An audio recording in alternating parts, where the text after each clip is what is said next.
You guys are back? You guys didn't get caught and thrown back down here, right? Huh? No, not at all. Ah, and here I thought you'd managed to escape from jail during all the commotion. I'd held you up as legendary jailbreakers, but now you're telling me you just never left? We're sorry, but we...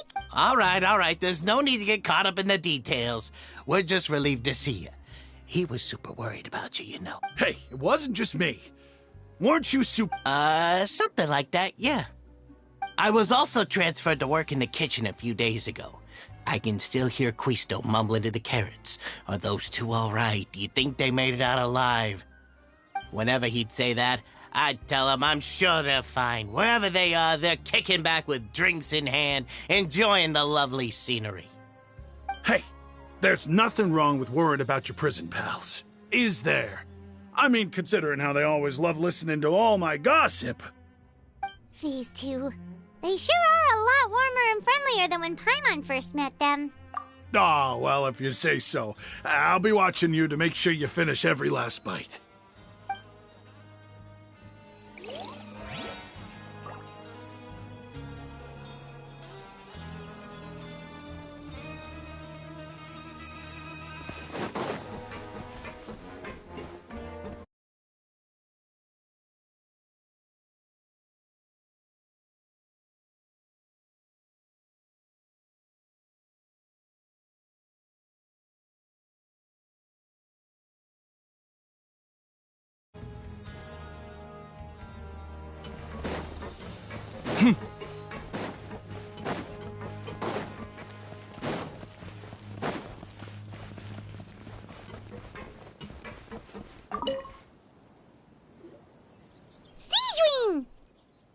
Traveler, Paimon, you're back!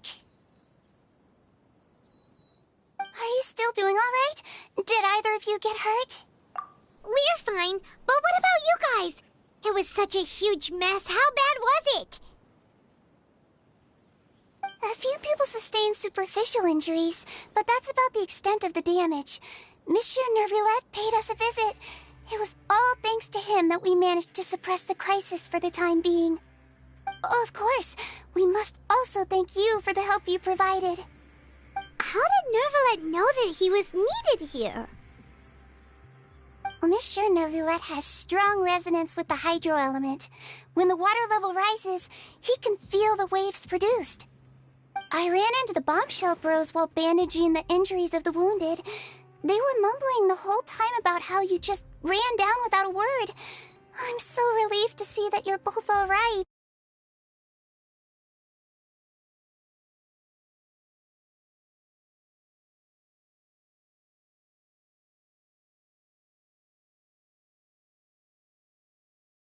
Visit the infirmary for a break at any time.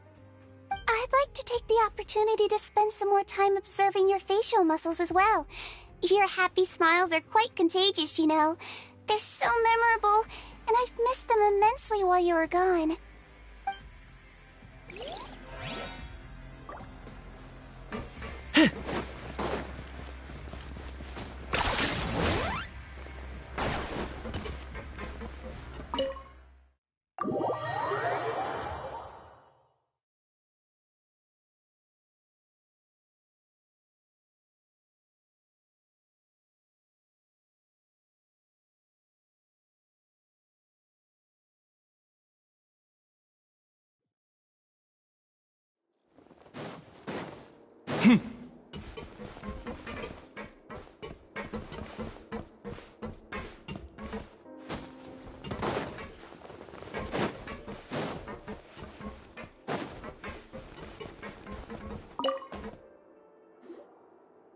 Courier?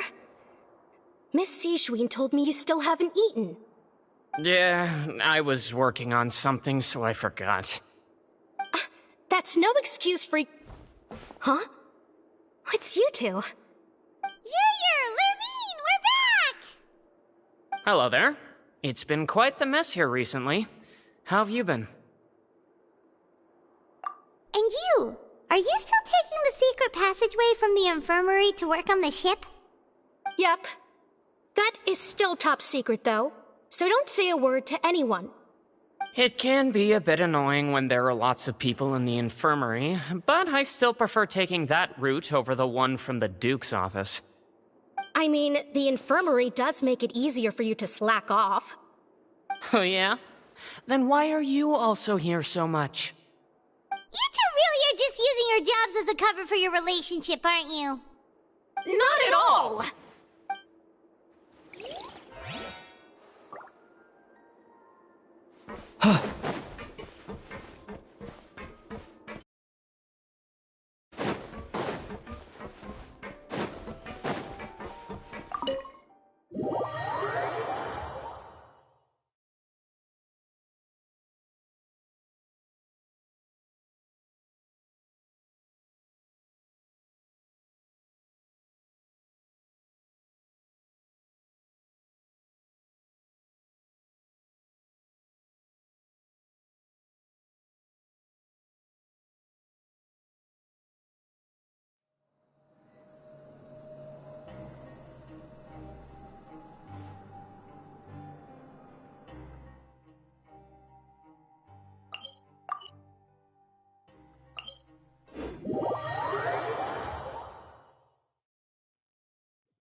Now guess, what suit will this next card be? A bare-teeth cat? Well, well, look who it is. Traveler, Paimon. Hello, everyone. Looks like you're recovering nicely from it, eh? Thanks to everyone's support. Oh, right. I managed to work up the courage to thank Miss Clarant in person. Whoa, how did she react? She told me that it was nothing. It was as if saving a life wasn't a big deal to her at all. She also told me not to worry about it. She didn't want to stress you out, that's all. She's right, and it's best not to dwell on it. Yeah. Okay, but check this out. We went back to the opera house and we met... You met Father?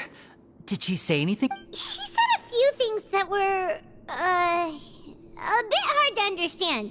And also that she's looking forward to working with us in the future. Her attitude towards you is even better than what we'd imagined. You should believe her. She has her own way of doing things, and she'll do everything in her power to help those she considers close, which now might also include you. Father is very capable, and also trustworthy. Oh, Paimon just remembered that she thought Lenny was a bit too proud as well. She said that you should learn how to rely on others sometimes. Got it. That does sound like something that Father would say. Hey! Are you going to stay here for the next few days? Looks like it. Excellent. I will host a tea party. For real?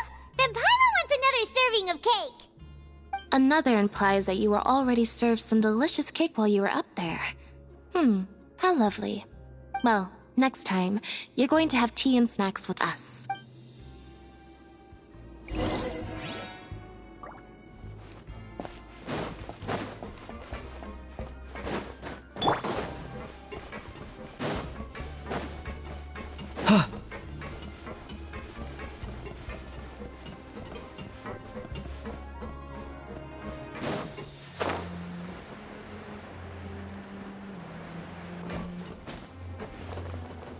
Kay?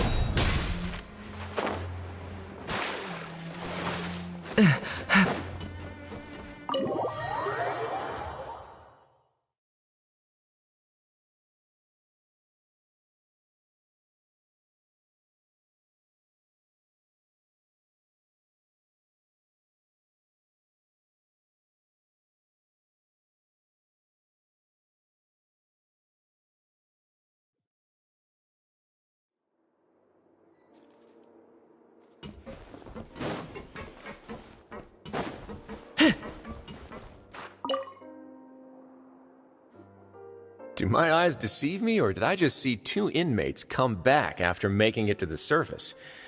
Some strange winds blowing of late.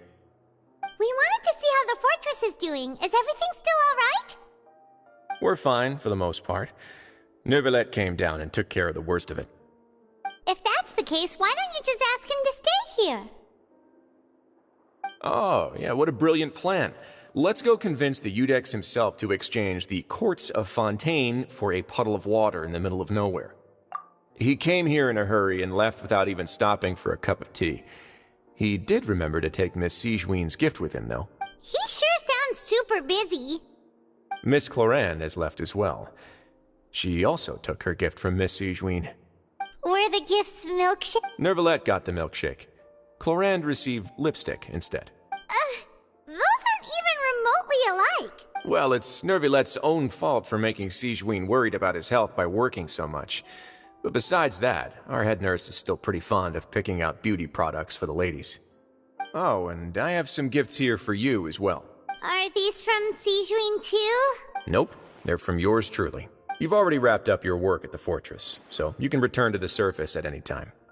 You haven't yet served your full prison term, however, so you may continue to use your cell until your term is up. For real? Then we could stay here for a really long time? You may access the cafeteria. Just remember to come complete your paperwork once it's time for your release.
We're back in our cell again. We're no longer prisoners, though, so it really doesn't feel the same. Sure feels that way.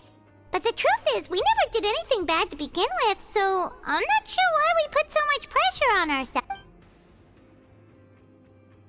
Huh? How did you know? Hey, that's not true! All right. Okay, Paimon just wanted to say that we really are an amazing duo after all. It's like we've now gone to so many places together and become friends with so many people. We've never stopped traveling or stopped meeting new friends. There are so many bad things in the world, and we're just two people, but we've still been solving problems no matter where we go. Isn't that pretty cool? You're counting Paimon today? Aren't you the only adventurer here? Then let's ask Catherine to give Paimon an adventurer handbook as well. Paimon will also be an adventurer from today forward. Just our thoughts making Paimon giddy.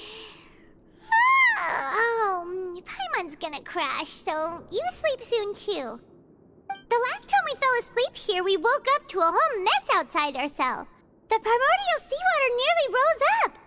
That was so scary. We should be safe now, right? All right then. Good night to you, traveler.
Now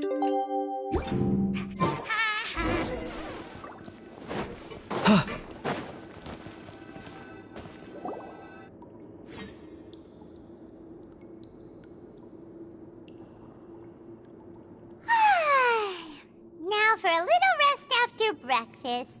Wait a sec.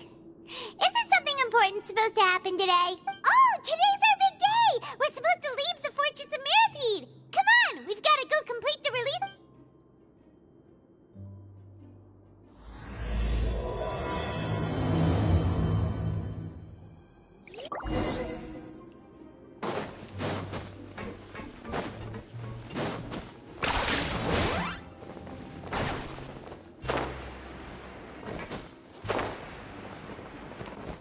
Is this really necessary?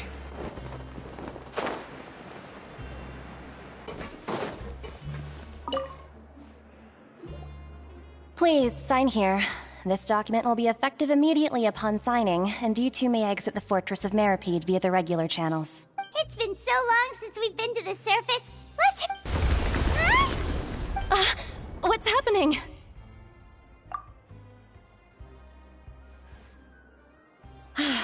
I'm fine, thanks. But I wonder what that tremor was just now. Let's go ask the Duke.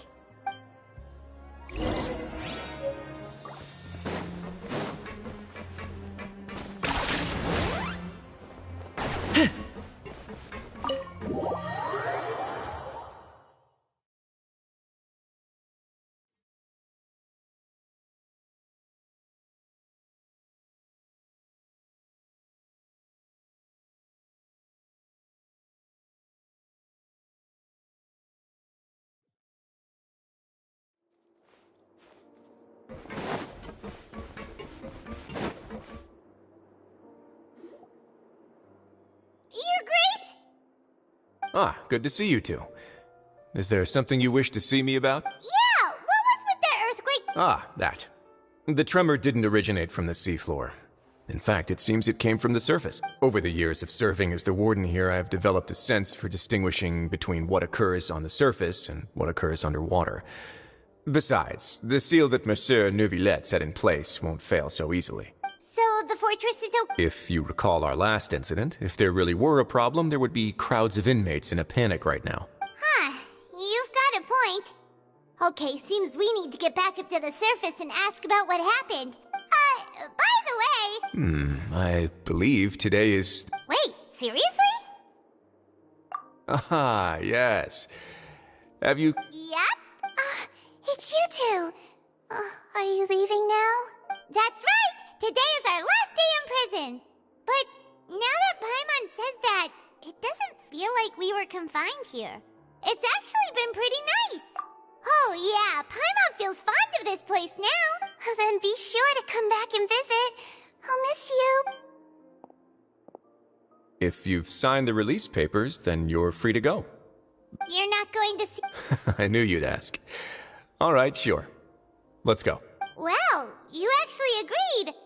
No worries, you must be busy. Paimon was just joking. Ah, so you do have a polite side, I see. After being down here for so long, I imagine you must feel like you're lacking companionship. Yeah, don't worry, we'll come back to see you. Paimon really likes the cafeteria here. The chefs sure do know how to make good... I hope you won't be here as convicts the next time I see you. We'll do our best to stay out of trouble. Well, it seems our work in the Fortress of Mirapede is finished. That's the end of another chapter in our journey. And since Neuvillette was the one who asked us to come here, we should probably go report to him now. Next up, the Palais Mermonia. You're going to see Monsieur Neuvillette? Please pass on our kind regards. I'm sure just your regards will do. I believe it would be the polite thing to do. You're right. I've heard the Palais has been terribly busy these days. Tell him that I hope he hasn't been overwhelmed by the recent string of troubles.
Palais Mermonia sure is buzzing with activity today. Halt! Huh? Oh, it's you two. Apologies. Monsieur Neuvillette did say you'd be welcome at any time. Excuse me. Would you mind helping me take a look at this report? I'll be right there. Sorry, I've got my hands full here. You can see yourselves in. Everyone's so busy. Seems a lot has been happening.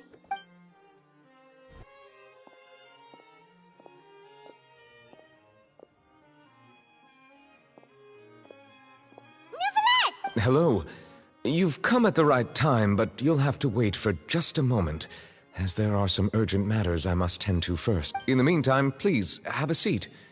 If you'd like to have something to drink, let the Melusine outside know. That's all right. We just ate. Very well. Let's take a break over there while we wait for him to finish.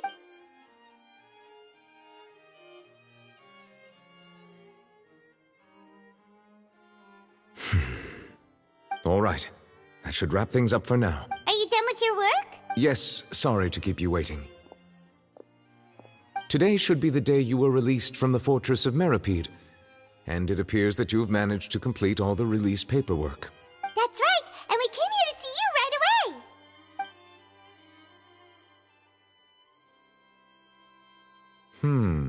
A massive whale. Do you have any idea what that might be? Judging from your description, that cannot have occurred in any ordinary waters, but rather something like the primordial sea. A whale of that size and shape cannot usually be found in the waters of Tevat. Therefore, we can only assume that Child is presently immersed in primordial seawater. Immersed in primordial seawater? But how? And is he okay? Most people wouldn't be capable of entering in the first place. I'm not completely sure how he could have gotten there myself. Yes? What is it? We asked the Duke and he said it wasn't from underwater, so we figured you might know something about it. It turns out that I have just received a report about this particular matter. In fact, that's exactly what the source of the tremor was here on the surface near Poisson. After the shaking stopped, the water levels in the Poisson area rose at an alarming rate. The water levels rose? Oh no! What about all the people there? Fortunately, the water levels only rose for a short period of time. If the change in water levels is connected with the leaking primordial seawater, then the situation in Poisson may be much worse than it appears. Navia should be in Poisson, right? We need to go check on her! I would also like to go there as soon as possible, but I'm afraid I can't leave just yet. We must immediately formulate disaster prevention plans for the surrounding coastal areas to avoid potential catastrophes. I'll have to ask you two to go to Poisson first. I'll meet you there to check on the situation once I finish things here. There's no time to lose! Let's get going! Please be careful.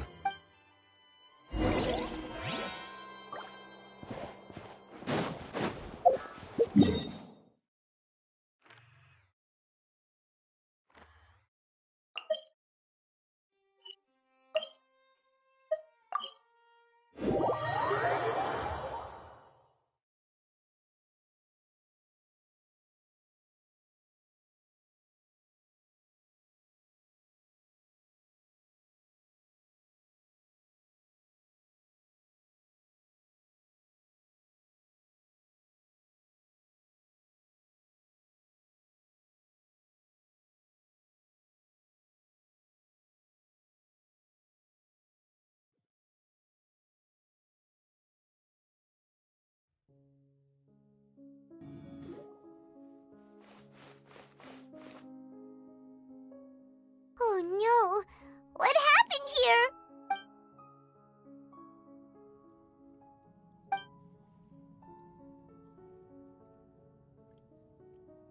Navia should be around here, right? We need to make sure she's still... Paimon means we need to check on her.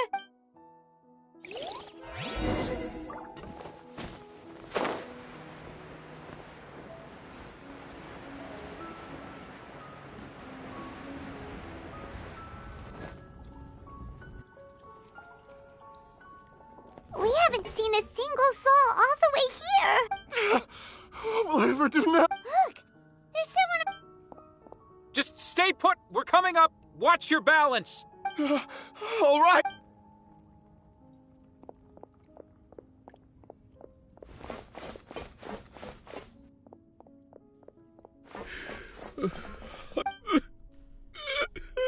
Oh, he looks pretty sad. My leg. My leg. How could this have happened? Just hang in there. Help is on the...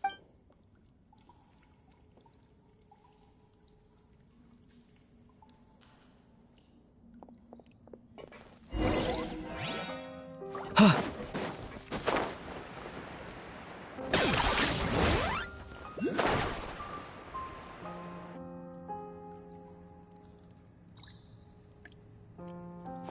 it's Navia. She's over there.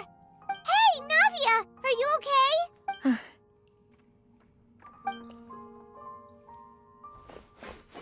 You're here. We heard there was a situation in Poisson, so we came as quickly as we could. Yes. As you can see, the water level suddenly rose. It caused quite the disturbance, in fact.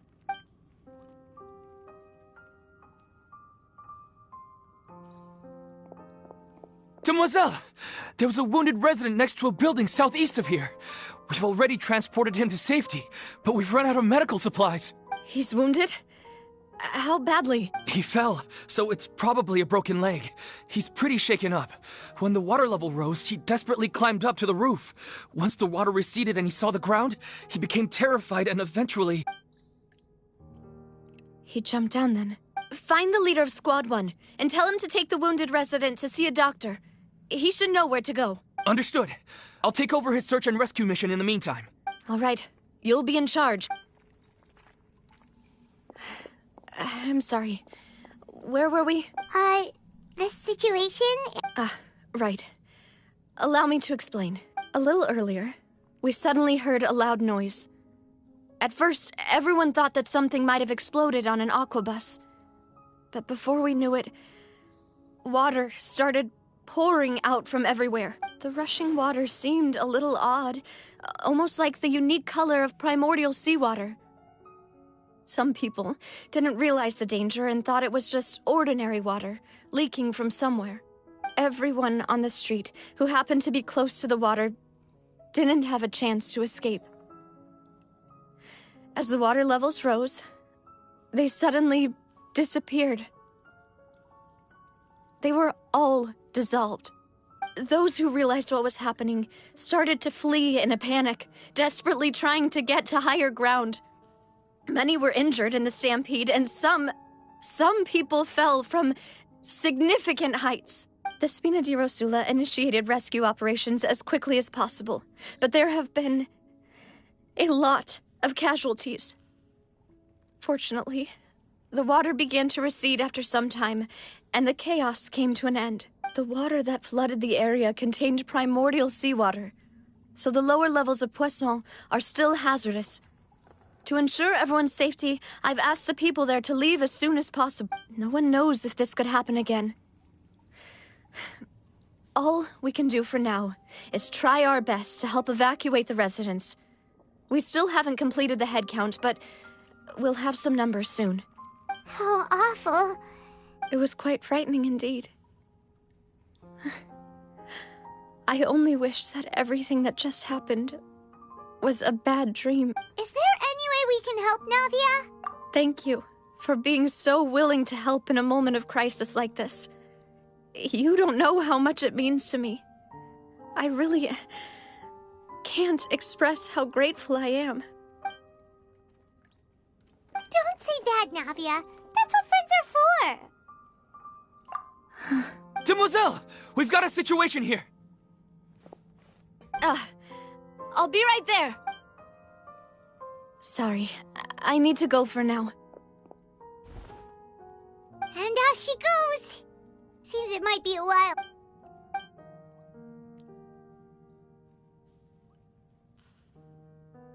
Okay, the wounded are being tended to, and we finished a preliminary head count. More support has just arrived, so I suppose I finally have a moment to focus on my own matters. Of course, we should remain ready for anything, and continue doing our best to rescue others. I'll be sure to have everyone at the Spina di Rosula ready to render assistance. Traveler, Paimon, would you two accompany me to my father's grave for a moment? Huh? Right now? Thank you.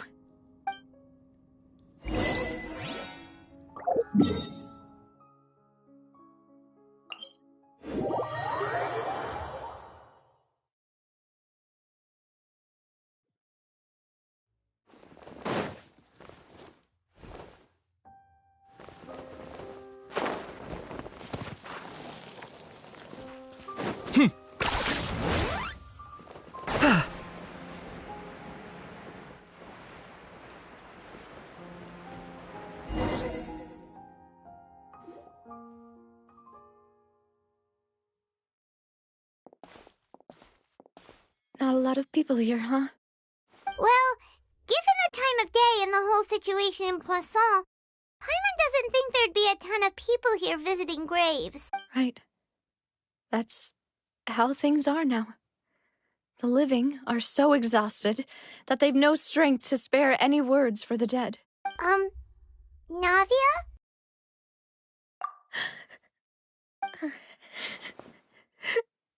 Navia, what's wrong? Sorry. I just... Malus and Silver. They won't ever come back here again. Huh? What happened to them?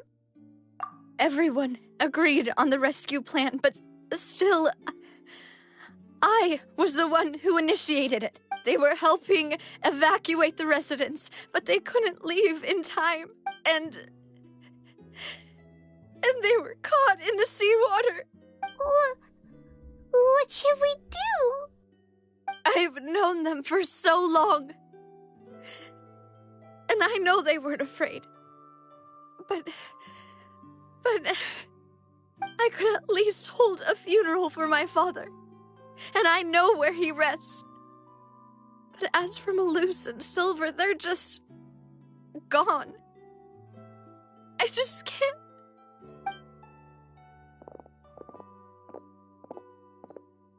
Everything looks so clean after it rains. Even the gravestones. I didn't expect that you'd enjoy a glass of red wine in front of Master Callus's grave. I can understand. Besides, the scenery here isn't half bad. See, it's not just me. I always want to bring something when I visit Papa. Perhaps we might even have a picnic. He wouldn't be angry, would he? How could Master ever be upset with you, demoiselle? Yet the cemetery is the home of those who have passed, is it not? Buying yourself a plot in advance, are you? No need yet. But when I do, I hope you'll let me be buried beside Master Callus, demoiselle. Hey, stop joking around. I'm quite serious. That way, it'll save us both the trip to see each other whenever you visit your father's grave. That makes sense. In that case, could I be buried on his other side? After all, besides you, demoiselle, the two of us could... Personally, I believe we fill those shoes just fine.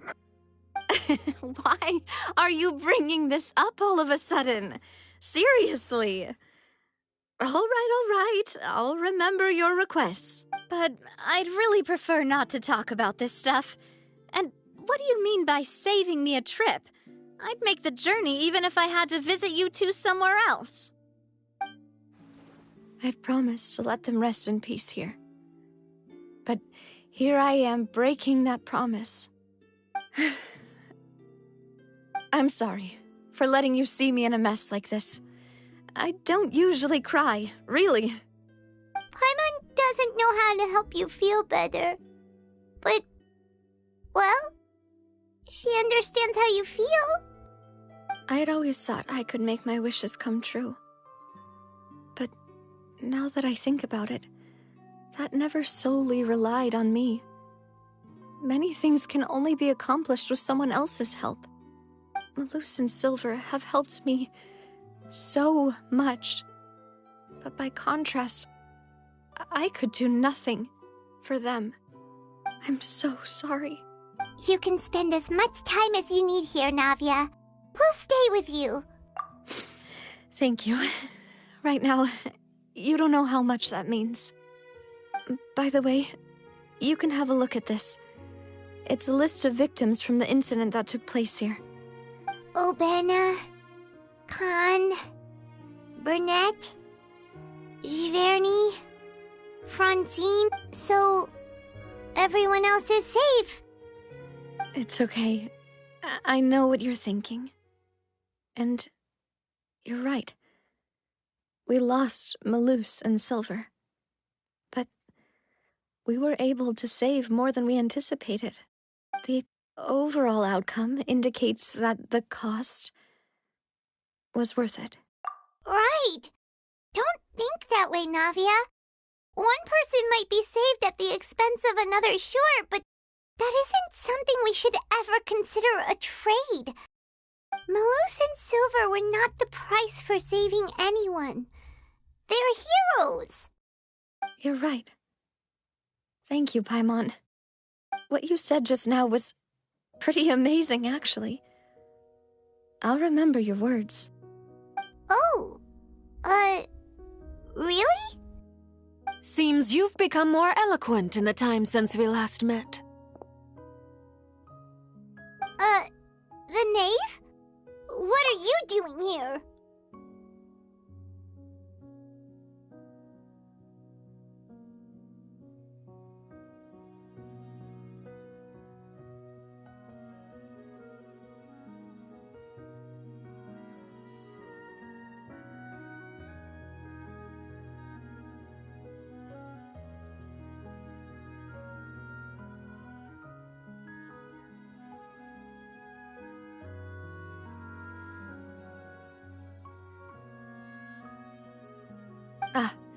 Is everything going well on your side? Yes, my people are carrying out the mission according to your request. All the residents of Poisson have been evacuated, and we're preparing to relocate them to higher ground. As for these supplies, we have everything taken care of. There is no need to worry. Thank you very much. Wait, do you two know each other? We just met recently. Right, Miss Navia? Usually, I would call this a coincidental encounter, but that doesn't quite fit this time. Besides, it never even crossed my mind that a Fatui Harbinger would come looking for me. Thanks to the Knave, Spina di Rosula received generous support from the Fatui, which allowed us to complete the rescue and evacuation work so quickly. Mutual aid is essential to fostering positive developments. We were already in the area, in any case, so it was nothing. That said, I must say that you're a lot sharper than you let on. I'm sure you understand what I mean. I apologize for all the ways in which I tested you previously.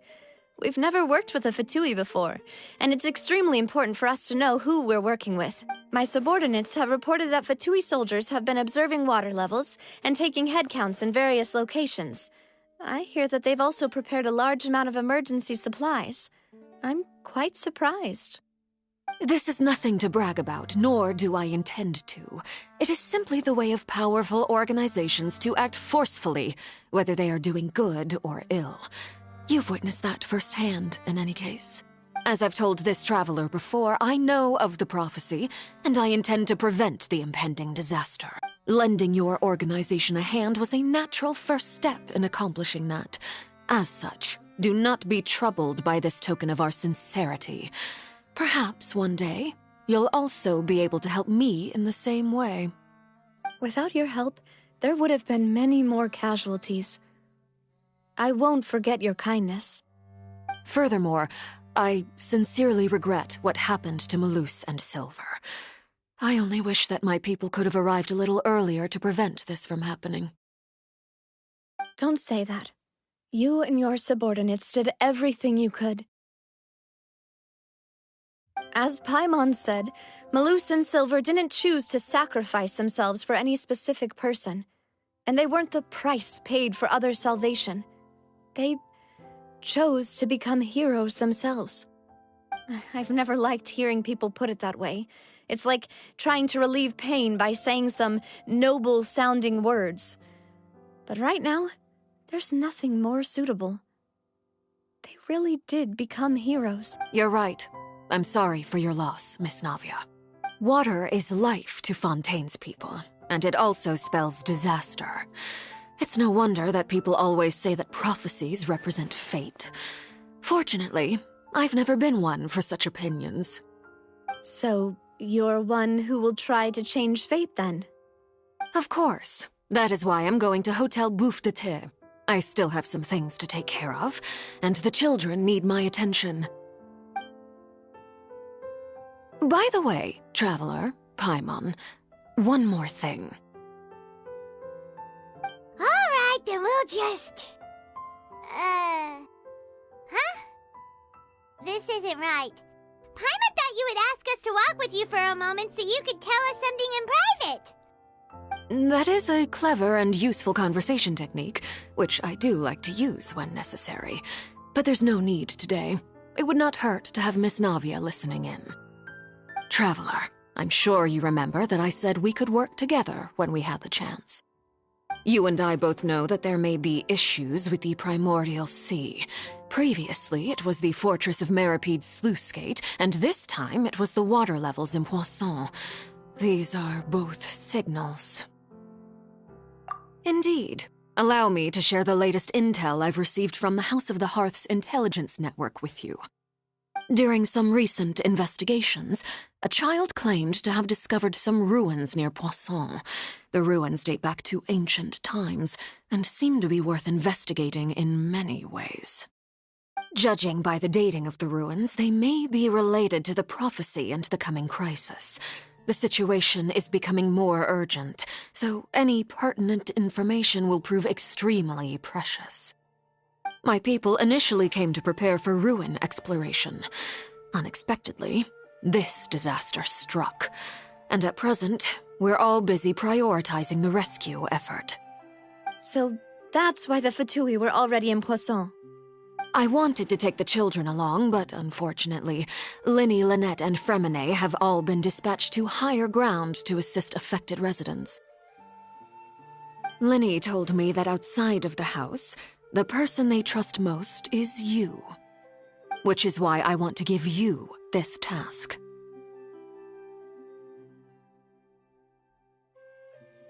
The House of the Hearth's members see each other as family, but Linny, Lynette, and Fremine said that they also see you as such, even though you are not from the house.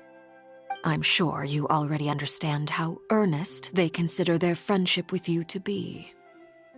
Oh, that somehow makes Paimon feel kinda happy. The intel I just shared about the ruins could fetch a high price. But since the children consider you family, it's only natural that I freely share it with you. Got it! So all we gotta do is go to some ruins, right? We can handle that. Excuse me, but may I tag along? You wish to join, Miss Navia? But are you sure you're up to exploring some ruins? You need to rest. Well, I'm sad, yes, but I can't just go back and plop myself into a chair by the roadside and do nothing. There's no point in being depressed while we still have a disaster on our hands. As my father's successor, I must live up to the hopes he had in me. Besides, I'm also doing this for myself. I need something, a distraction, to keep my mind off Malus and Silver.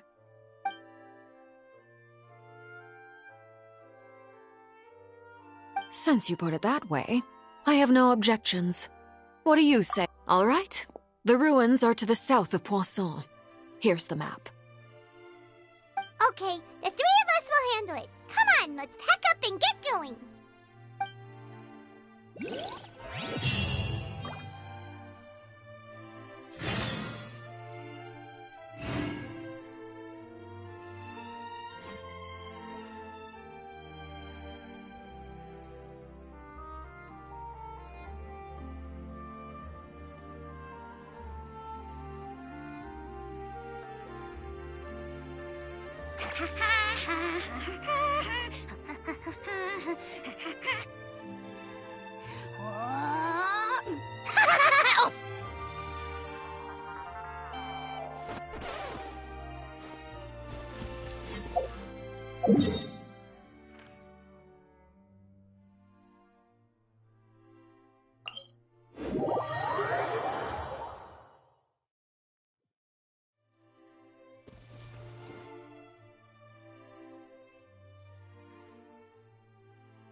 I'm not the friend to come to for words of comfort or encouragement.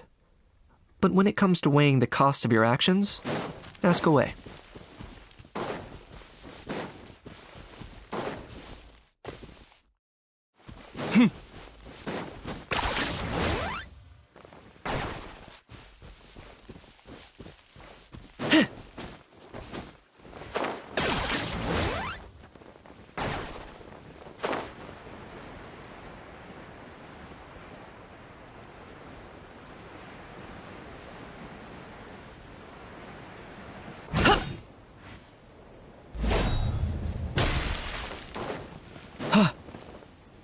Is this really necessary? So, are these the ruins the knave was talking about? Whoa, talk about old... They seem to be pretty ancient, all right. Let's go in and have a look. Just be careful.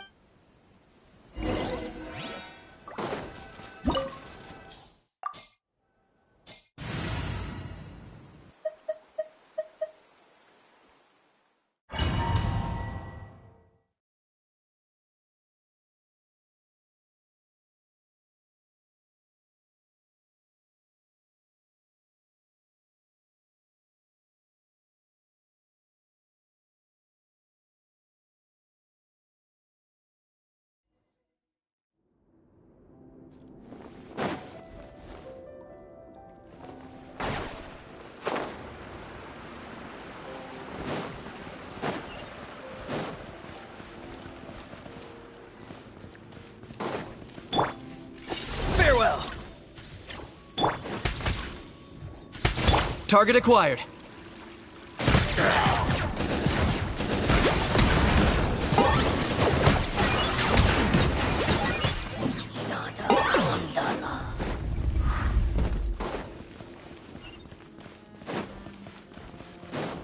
What?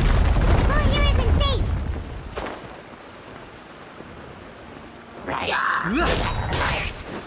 I got him cornered.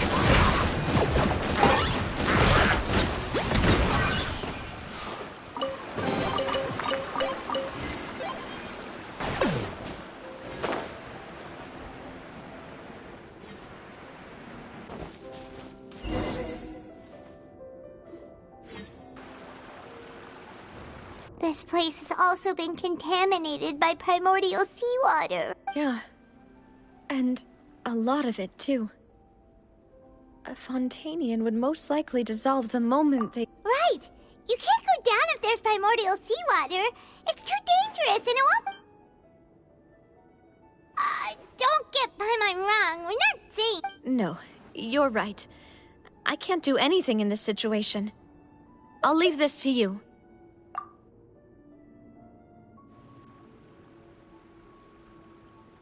That complicates things. Maybe the only way... In that case... The water levels here are unstable.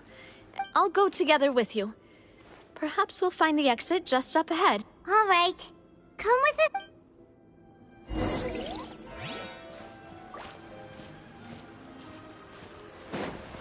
Oh no, it's a dead end! Let's try climbing over from the side.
Wait, there's something wrong with...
Demoiselle?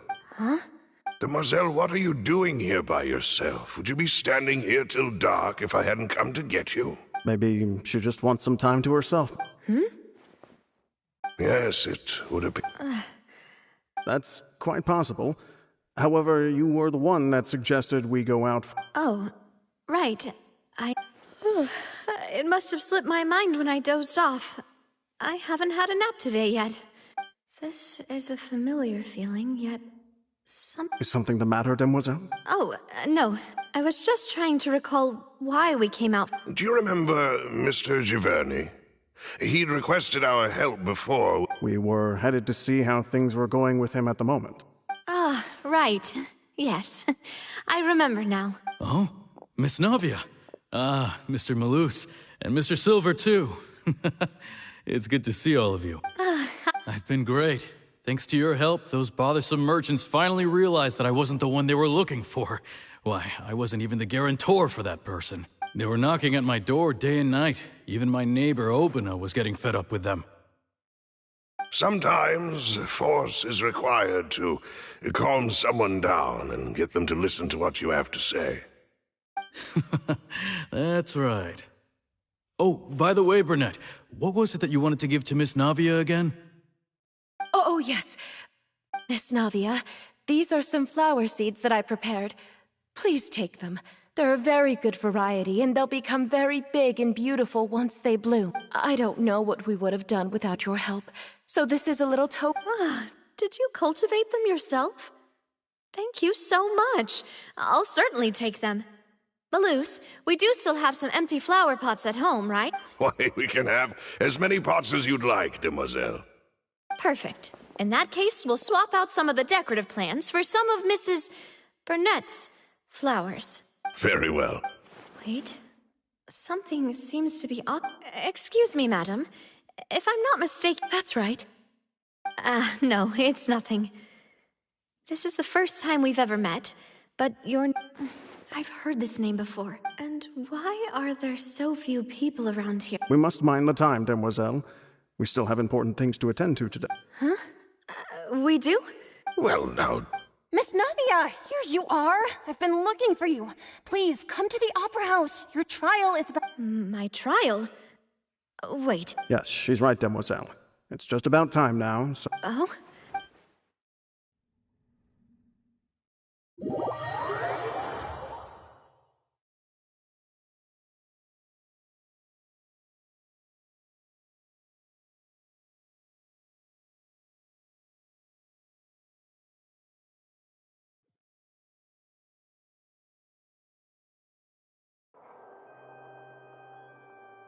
Look, it's Navia! And her two attendants are with her. Goodness, everyone's finally here. There sure are a lot of people here to see the trial. And they all seem to be Karina, Desiree, Joyville, Jolien, Essen. And as for the judge... huh? Please sit in the defendant's seat. All right. Typically, it wouldn't be allowed. Hey, what kind of place do they think this is? Come on, do they have any... Enough with the whispering! My dear Miss Navia, have you not yet realized what you've done? In that case, allow me to explain. As all here know, you after you took not only you, but... Wait a moment. Aren't you just proving that I'm a good person? Yes, correct. Absolutely right. And that is why you stand accused. You have helped so many people get through so many difficulties. You are one with us. We are inseparable. We are one big family, all of us who are from Poisson, inextricably linked. And with you being so important, we couldn't possibly do without you. Therefore, this fair and honorable court shall declare you guilty, and you shall stay here. You... Huh? Everything you have said is correct. I have indeed done a lot for my hometown, and I would be willing to be with you all, but... what is the purpose of having me stand here like this? What is there to discuss? Ah, well, if that's what you think, then I have no... How wonderful! I know all these people. Why are they laughing?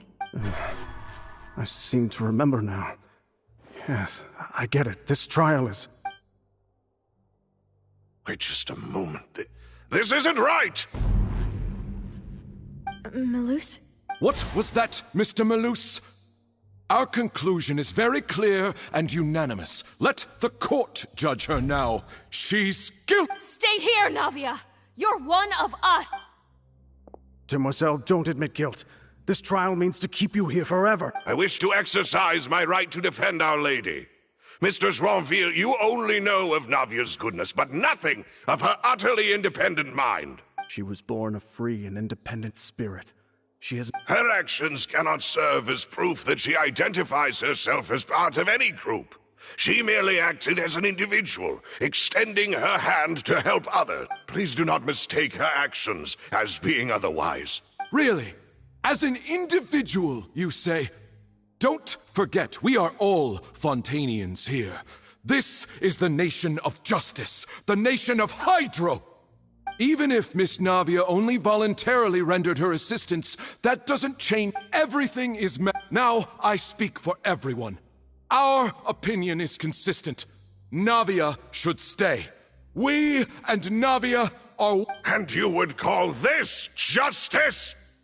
Preposterous. You are merely jealous that Demoiselle still has a chance to exist as an individual. Have you forgotten how much you all once longed to become individuals, to become independent? Do you mean to defy our justice?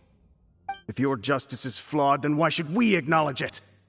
As you said, we can also have our own justice. Silver and I shall defend Demoiselle. And that is how we will enforce justice. Ugh, my head... It hurts. Demoiselle. Silver, it hurts. My head is spinning. All I can see is stars swirling in front of me. I remember now. Everything that seemed odd from the very beginning.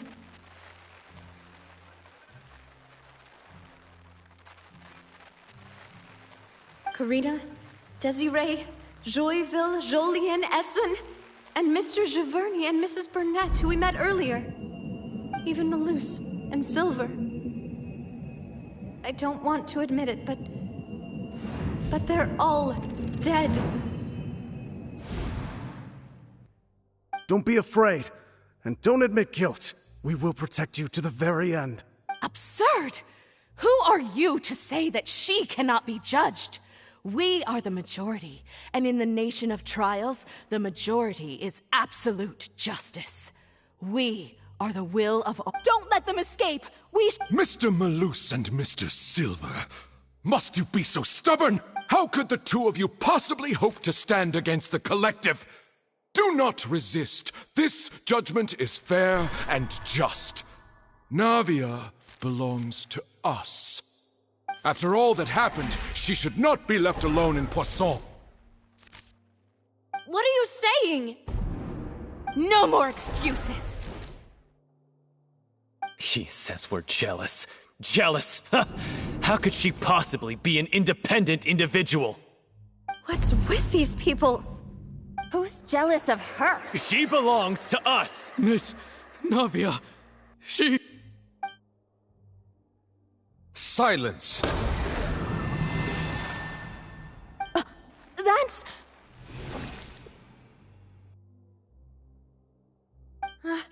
Monsieur Neuvillette! Such commotion is prohibited in the court. The accusations you just presented are nonsense and cannot constitute a proper trial. The court will adjourn for the rest of the day. In this, I shall hear no objections from any unauthorized party. Our thanks, Monsieur Neuvillette.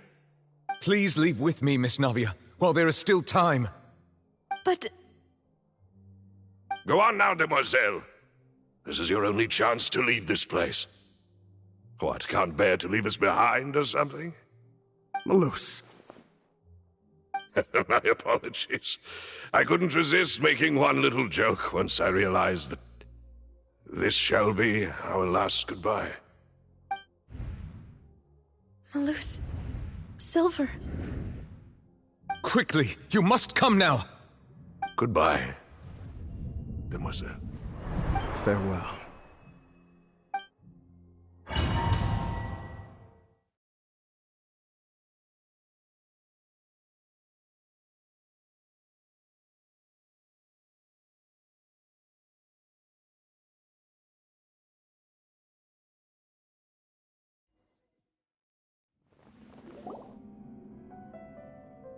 No, wait!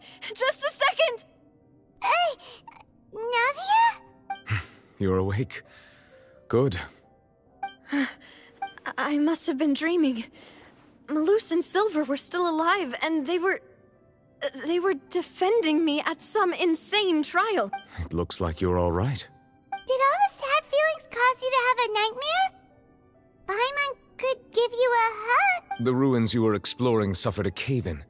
When I arrived, I found you falling toward the water. You were just about to be dissolved with... I think I saw 2 Oceanids protecting you. It was only for a moment, perhaps even a fraction of a second, but they gave me the chance to retrieve you. Were it not for their intervention, I would not have been able to rescue you before your consciousness dissipated. Wait, did you say Oceanids? You mean like what happened with Vache?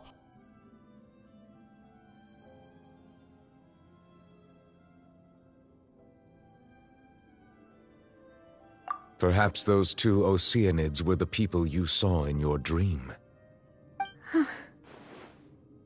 I always told them that they didn't have to protect me.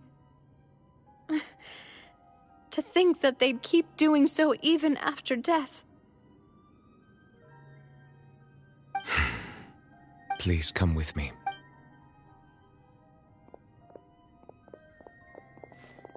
Neverlet, are you okay? Hmm? Oh, I am quite all right. Perhaps there's something we could chat about? Why do you look so stiff all of a sudden? Oh, Paimon knows. You're the type who feels awkward when there's nothing to talk about, right?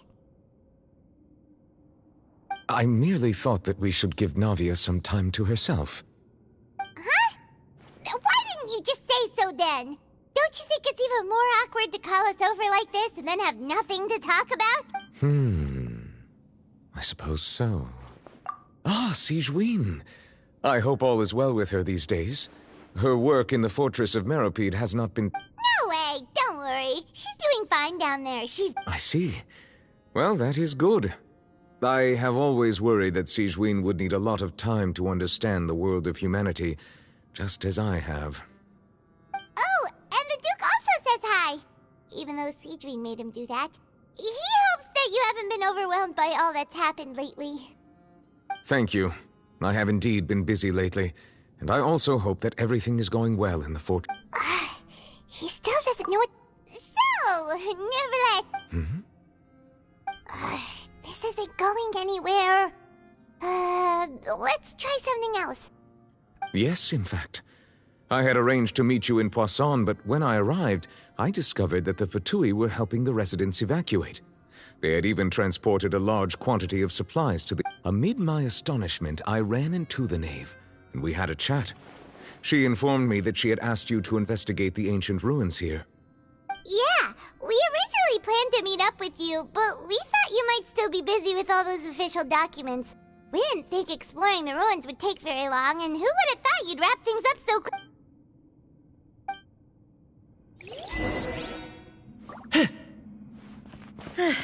I'm sorry to have kept you all waiting like that. I'm feeling much better now. I guess we should get going again. Will you come with us, Monsieur Neuvillette? Yes, if you wouldn't mind my company. Oh, right! Another one goes to the party! Let's get going then!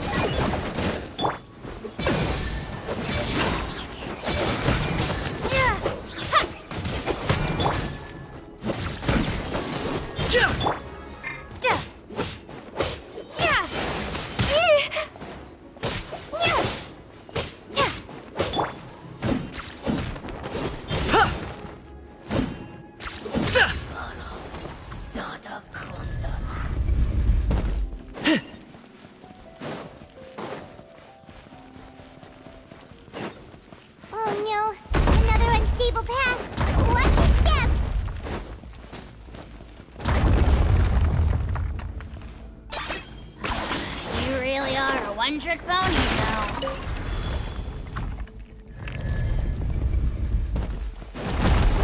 Watch out! There are rocks falling over here!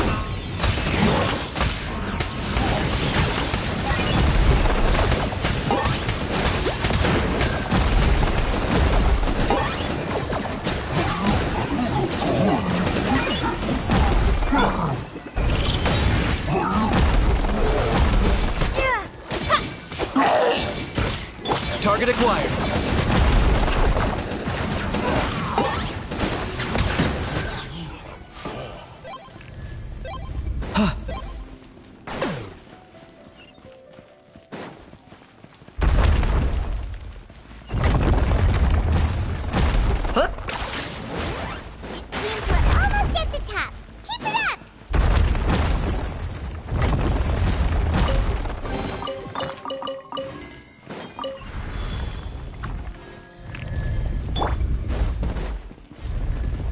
Teamwork is dreamwork!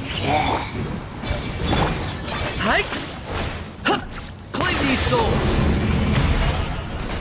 Submit your souls in sacrifice! Locked on!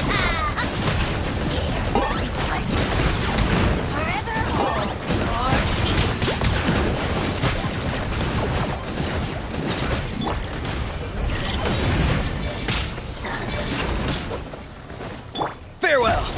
me what you see!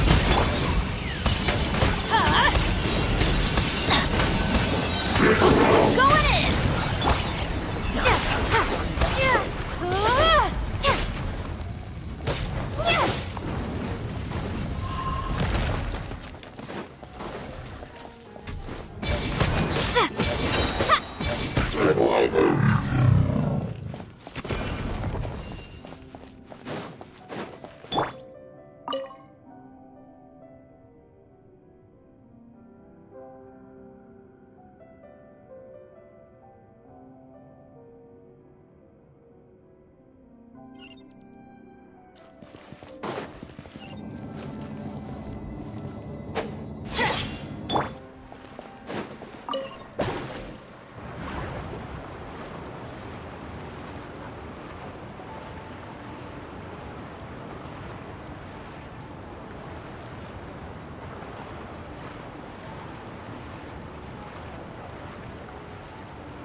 Looks like we've reached the end.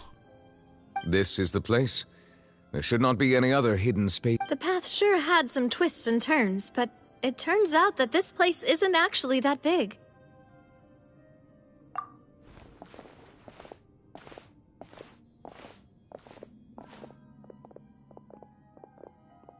Stone slates? It seems like they were put here as an offering. Perhaps we should just leave them be. There are 4 locations in total, but only 3 stone slates. The surrounding wall. There's something written below. Let Paimon see.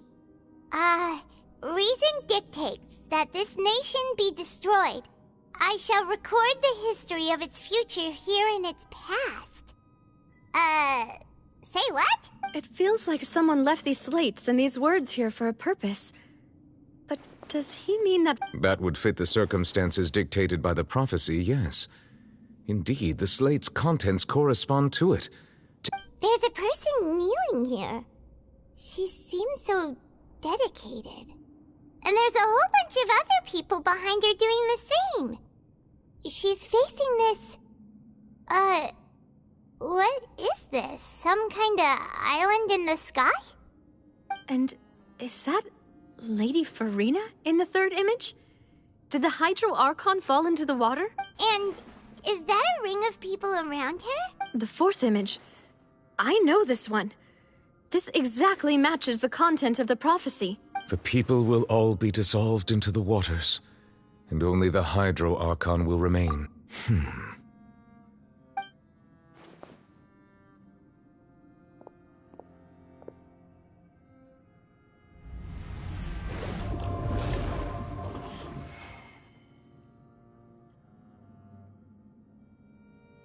More information should be hidden in these slates, but I fear I cannot easily uncover it. Most likely due to us missing... Don't blame yourself, Monsieur Neuvillette. Deciphering ancient stone slates isn't one of your duties. Ooh, Paimon's getting the chills just looking. This says that it's the history of the future, right? That means the prophecy's sure to come true.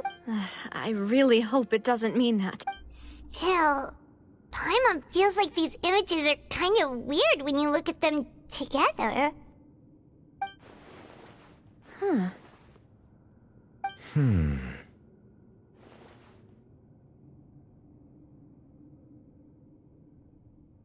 That's right! If the images are in chronological order, shouldn't the fourth, the waters drowning Fontaine, come before the third? Where the Hydro Archon herself falls in... And yet the order is reversed here.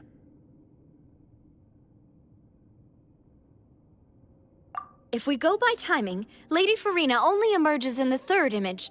That means that the person in the second image might be the previous Hydro Archon. Egeria, then.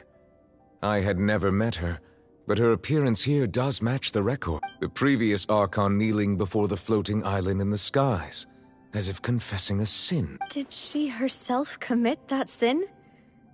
And if not, Why would she be? Also, I'm still wondering why these ancient stone slates are here at all. Judging from their contents, could this place be the origin of the prophecy? But who would have created these slates and left these words here? It seems that any further clues will have to come from... In that case, there's no time to lose. There's nothing... Yeah, we better get somewhere safe for now.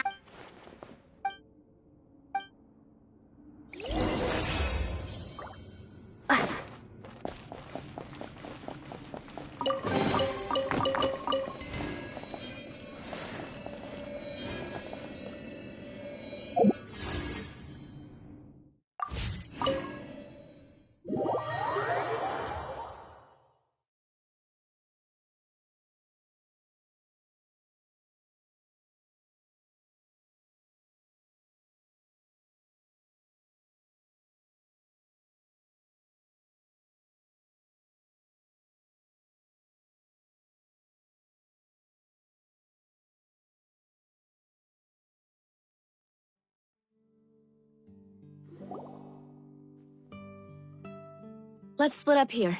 I'm going to check on what's happening with the Spina. You know how it is. There's some things you just need to be there for yourself. You still have energy for that, Navia? Paimon's already beat. Just head back to the Fleuve Cendre and have a rest then. Thanks for keeping me company all the... I'll depart as well. Thanks for your hard work today. Rest well, everyone. Traveler, I will go talk to Farina tomorrow morning to ask... I'm sure that you're concerned about this matter as well. If you have time, drop by my office. Are you really gonna talk to her about this directly? Will that be a problem? She has long been harboring secrets and will not give them up easily. Which make... Alright, we'll leave it in your hands then. You're probably the best person to... I will be carefully considering my words tonight. Traveler, Paimon, our safe house at the Fleuve Cendre is always open to you, as ever.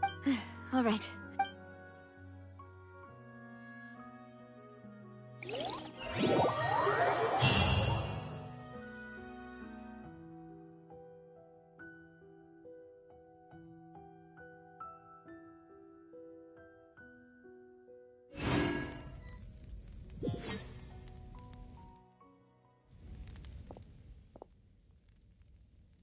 Welcome back. We've got a special menu prepared for you. Yay! And there's good food too! Navi, no, the boss is the best. Ooh, desserts! Nice, these are all Paimon's! Paimon's already starting to forget what happened today.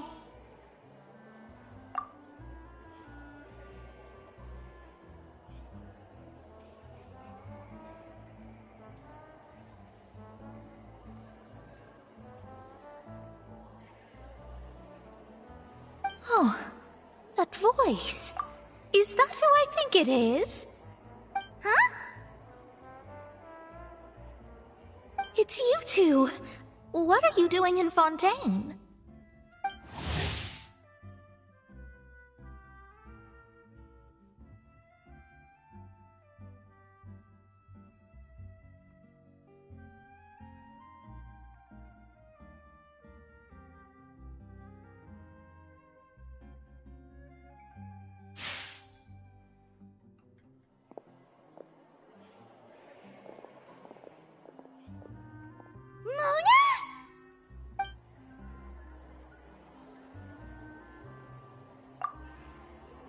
Seriously? Still, we didn't expect to see you here. Wait, you're not a Fontanian, are you, Mona? Well, I have some business to attend to here, so I booked a hotel in the city. I was just out for a stroll when I bumped into you. Quite unexpectedly, if I might. Why did you think I was from Fontaine, though? Is that because Magistus doesn't sound much like a Mondstatter surname? Yeah, let's go with that. Well, I used to have my own surname, which was, well, some other thing. There was nothing for it, really. To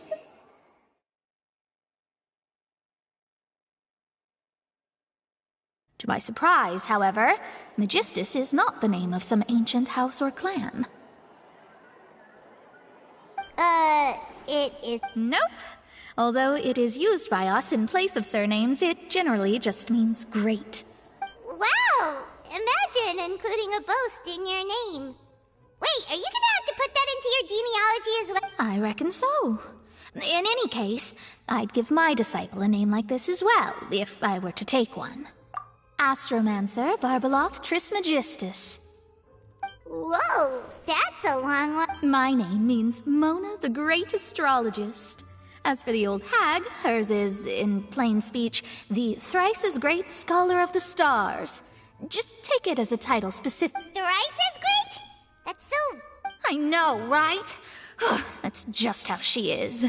She used to call herself Megistus, actually, but what... Talk about it. Megistus is thus the calling card of our school, so to speak, which makes it about the same as a surname.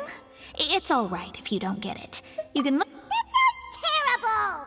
But anyway, you're not Fontanian, are you, Mona? You're from Mondstadt, right? Well, I was born in Mondstadt, yes. My parents migrated to Dorman Port, and I traveled with the old hag for a while. Oh, that's a good thing then. At least we know... Speaking of that, I'm sure you're aware that a bunch of things have happened here in Fontaine, right? I know you're not a local, but I'd avoid getting too close to any water that looks strange all the same. There's something ominous about it. Well, the water, I mean. That was the main reason, yes. Just a while back, the Steambird invited me to take part in a panel and speak about the circulation of the prophecy as an astrologist. The invitation was sent quite early on. I don't think anyone expected Fontaine to be in this much trouble.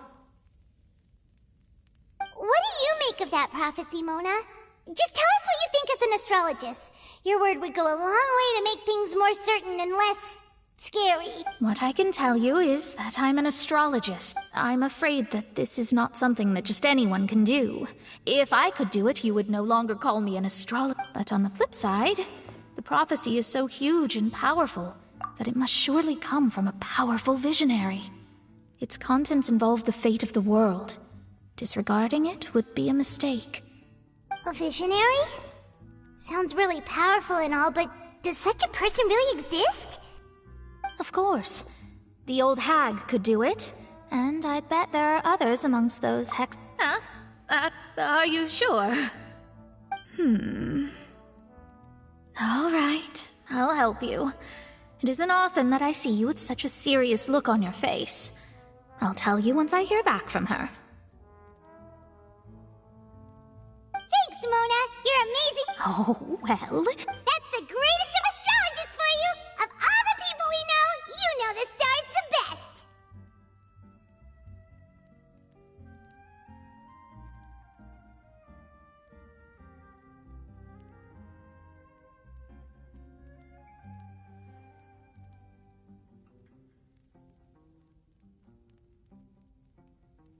Indeed. That's the spirit.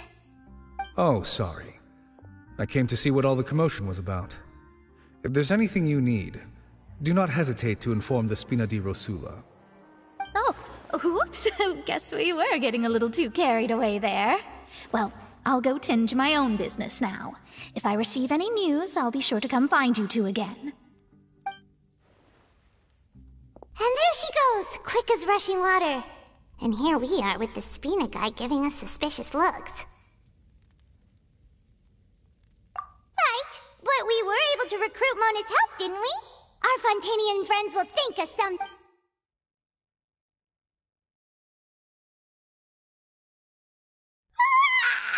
Good morning. To be honest, Paimon's still feeling kind of sleepy. But it's time to get up, Traveler. We agreed to go see Neuvillette, so let's pack it up and get going.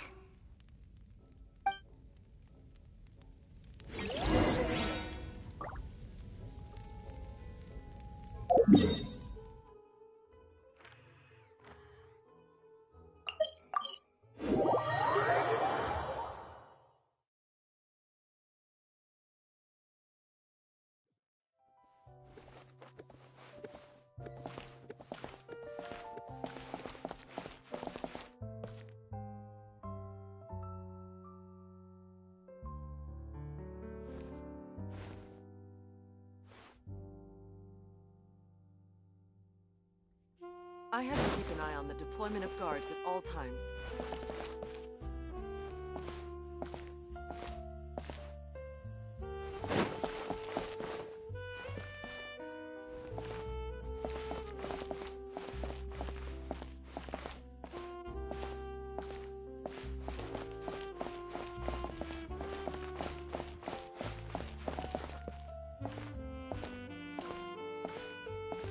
I have to keep an eye on the deployment of guards at all times.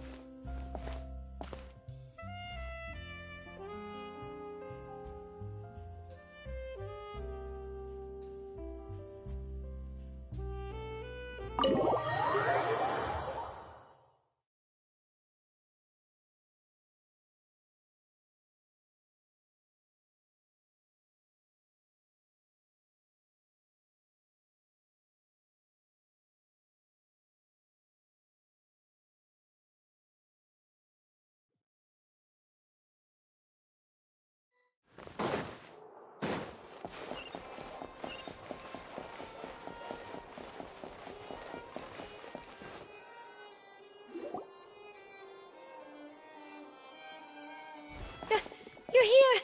Finally! Is something wrong? Monsieur Neurvalette and Lady Farina, they seem to have gotten into a dispute. Please go see for yourself.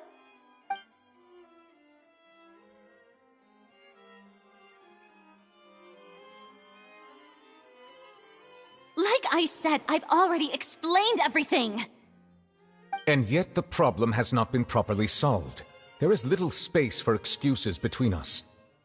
It is not my intention to offend you, but please, tell me where you stand. You are the Hydro Archon Focalor, are you not? Look at this. This is a list of the victims from the recent Poisson incident.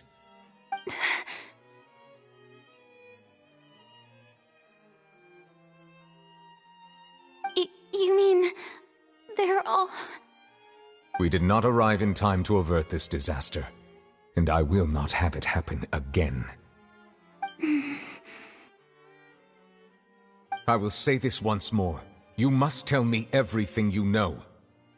Yesterday, I found 3 stone slates in some ancient ruins near Poisson. Do you know anything about those? Seriously? You're questioning me like this is a court case now. I don't know anything about that. But you found them in some ancient ruins, you say? That's correct, which is why I came to ask you some questions. There should have been 4 slates, but one of them was missing. The other 3 feature different images that seem to correlate to the prophecy. The prophecy? The second of these slates depicts the previous Hydro Archon Egeria kneeling before a floating island in the sky, as if confessing something. Do you know nothing of this either? I don't. I've never seen such slates. I'll ask you again. Do you really have no information regarding the previous Archon? My deciphering of the slates indicates that the Hydro Archon Egeria once had to confess to, or apologize for, a certain sin. If anyone would know about it, it should be you. All gods don't have the same secrets, you know. She was herself and I'm me. Is it really so strange that I know nothing? I understand your concerns, but I'm sorry. I just don't have anything to tell you. Forgive me for saying this now, Lady Farina, but I have long known of your various secret investigations into certain matters. There are several indications that you have been investigating the prophecy on the sly. This is not strange in itself, considering that you are the Hydro Archon.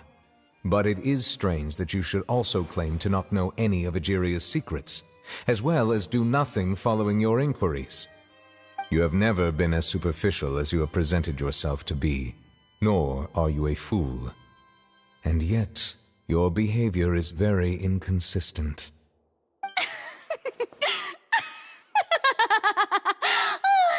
So you've been watching me all this time, have you? I didn't think you were that type. Well, Well, since you know about my secret investigations, then you should know I'm actually working to take care of it. There's no point questioning or suspecting me. You're the Eudix, but you're still my subordinate.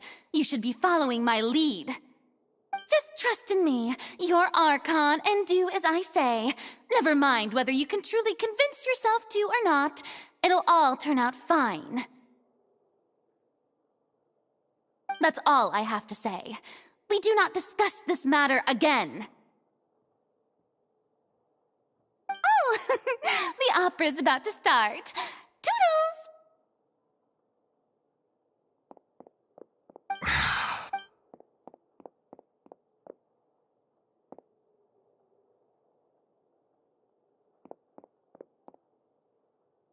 Did Farina not notice us standing by the door? Wonder what's up with her. She was smiling. She didn't seem in the mood to care. I assume you've been outside for a while now? Oh! You noticed! Seems Farina didn't even realize we were here. She was in a great panic, though I cannot discern the reason.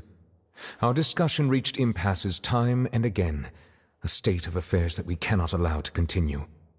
Still, I do not understand. Dialogue is the basis for understanding, so why did she keep refusing to engage?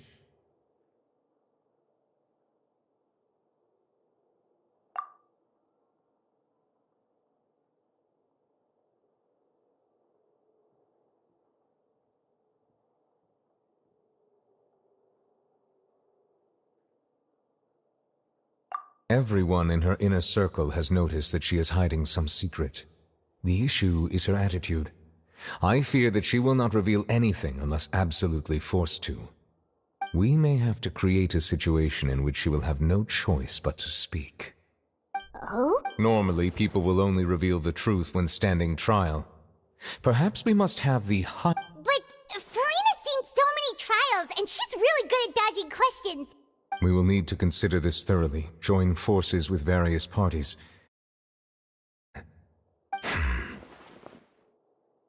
If at all possible, I would prefer to recuse myself from this affair, but we must prevent the prophecy from coming to pass. This may be cruel to her, but all Fontaine is in crisis. The information a god possesses is too precious, and so we must take a chance on this. But who will lend us their aid to do such a thing?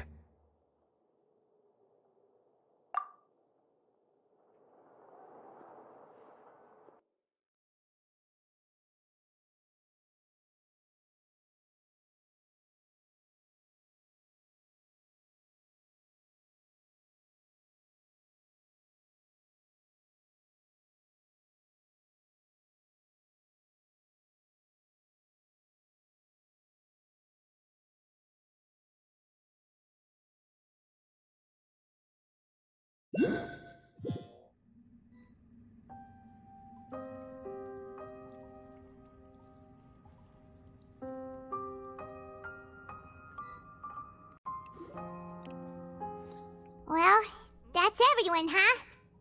Speaking of which, it was pretty smart of you to think of hiding here. Poisson was just involved in a disaster, so it's presently devoid of people. That naturally makes it the best choice. And here you are drinking tea like it's the most natural thing in the world, huh? That's what families should do. Sit and enjoy a leisurely time together. It's nice to enjoy tea here, you know? Care for a cup? Lend me your ears, everyone. Or perhaps one of you might like to start us off. How about you, friend? Me? Then, how about you? I fear that I will cause the mood on this boat to become as somber as it is in court. Well then, I guess we're lucky we've got a local like me to organize things. Wonderful, the spotlight at last. That was a little long-winded, don't you think? Oh, you might be right. Anyway, to cut to the chase, our friend here, the Traveler, has brought us together to discuss something. As for what that is, well, let's start by saying that we'll be pooling our efforts together to create a series of traps. Oh, Well, it's just an expression, really. One that I just learned from Chlorand.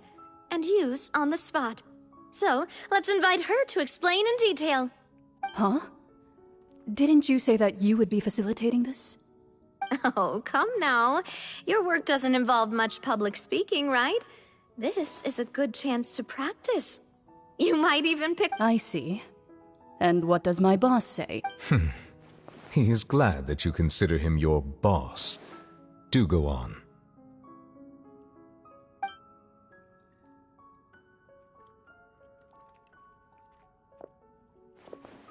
In that case, do any of you have experience hunting? Not that I recall. Fremine and I once used a wooden stick in a basket to catch wild rabbits when we were younger. As for Lynette, oh, right. You were sick that day, weren't you? I've also gone diving to catch some fish before. Does that count? I'm afraid not. You may or may not have heard, but Fontaine once played host to a group known as the Marechaussee Hunters. Though that was their name, they did not hunt animals, but rather various monsters left behind by the ancient dynasty of King Remus. Today, Fontaine's monster population has already thinned greatly, so the hunters have blended back into society, taking up arms in other lines of work. They even left a unique methodology of hunting in their wake. A trap comprises of the following components: bait, a trigger, and a containment device. Sometimes a lethal implement will also be necessary to deal with the prey. So, if we were to build a trap together, right now, what would you choose to build it with? For me, I would prefer something basket-shaped. Pigeons and rabbits will see the bait and naturally enter the snare. Our line of work requires a deft hand, and we're some of the best in the industry, so you can count on our techniques. You used some of those techniques while moving the people of Poisson, didn't you? My subordinates mentioned that you even performed some magic for the bawling children. Yes, and I even managed to gather some intelligence in the meantime. I'm quite the multitasker if I do say so myself. I'm afraid I can't claim that as my strong suit. I prefer more stable methods, like placing bait in the water and waiting for the fish to come within reach. That's the kind of method I would count on. Calm and steady. Exactly the kind of person who would catch loads of fish. And I can be their assistant. With discretion, I'm sure. I'd probably use some sort of mechanical animal. Papa once bought me some small clockwork squirrels, mice, and such. When placed in the forest, they can attract others of their kind. I remember that you liked those too, didn't you? I did. And that would be a good way to go about it. If they're realistic enough, animals of the same kind will follow them all the way to the trap. What about you, Monsieur Neuvillette? I fear I do not have any related experience. That makes sense. You usually solve problems directly, without the use of any such tricks. But I do have one more question for you. If we were to create a trap now... I would like for it to be effective, but bring no harm to the prey. Kind, as always. However, our intention doesn't necessarily change the containment device and the type of implement we need. If we wanted to kill the prey in one strike, we would need a powerful implement. However, that also goes for prey that must be captured and safely contained. Wait, why is... Only a hunter who's a true expert at subduing their prey can snare it without harming it. So are we... We hadn't thought of seeing ourselves as hunters. If our means of capturing and dealing with our prey is to put them on trial, then the hunting metaphor is actually quite... But we shall require much more courage than any hunter to judge a god, a being whose seat is an exalted throne.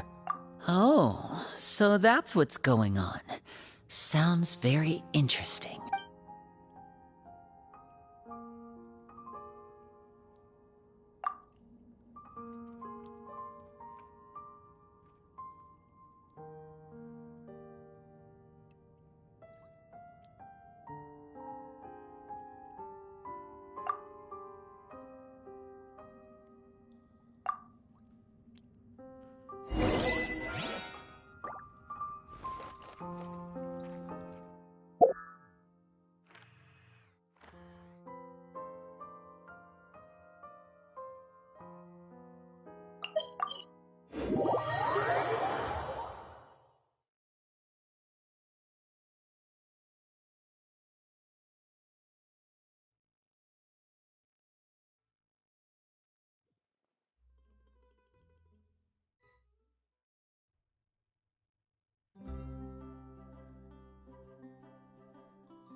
Thank you for Add Astra.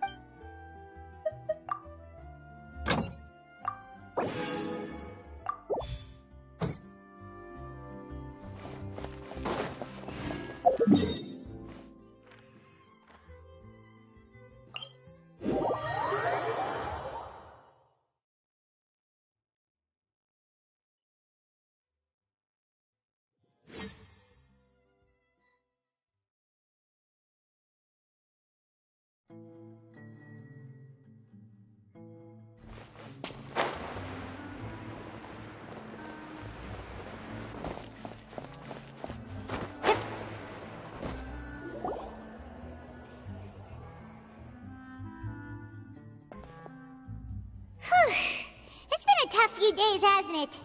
So much has been happening.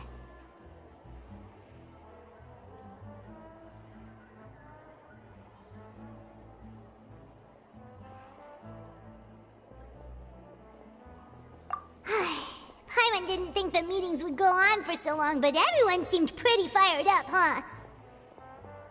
Paimon thought they'd be at least a little frightened. Well, Fremine was, now that Paimon thinks about it, but everyone else just looked a little surprised.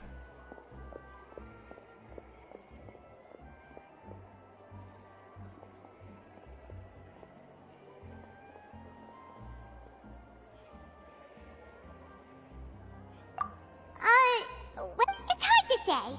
Paimon doesn't have any experience with this sort of thing. But with you around, Paimon sure will do great. After all, you're the most reliable person in the world, aren't you? Did you just pour some tea? Paimon didn't notice you doing that at all. Then what's that? Paimon's never seen that cup before. Don't be frightened. I'm just joining you two for tea. I merely refrained from saying anything till now. Who's that voice? But there's no one here. What a strange conclusion. But also such an interesting one. You two make such a fascinating combo, and yet, even you feel confused. As consider me a passerby, just accepting a commission from my friend's disciple on a whim.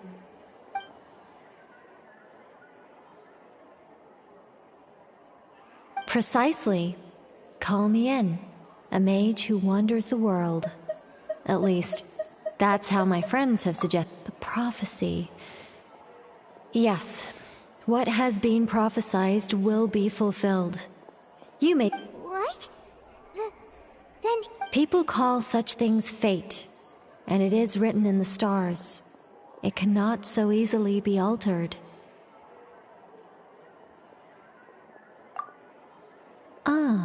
Just as prophecies are usually only the future as seen from the perspectives of the gods, could things be happening in hidden corners, where the gods' gaze does not fall? Are the things that you shall see different from the fate that the gods perceive?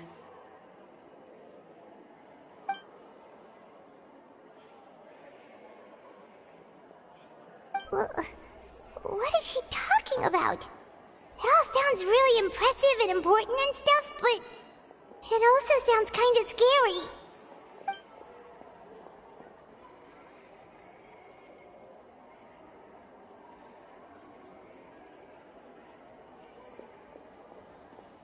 I believe that you understand, right? Some things are insignificant, but others, you must reach out to change. Ultimately, fate shall serve as your only guide, no matter what will happen in Tevat's future. All you need to do is to play your part. This was good tea, by the way. Thank you for your hospitality. Well, that'll be all for today. The voice. It's gone.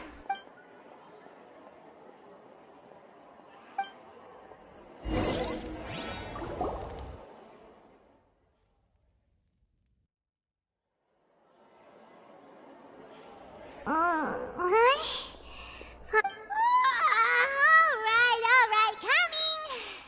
Hey, it's you who's getting lazy, okay? Well, I see I've walked in on some lively Mona!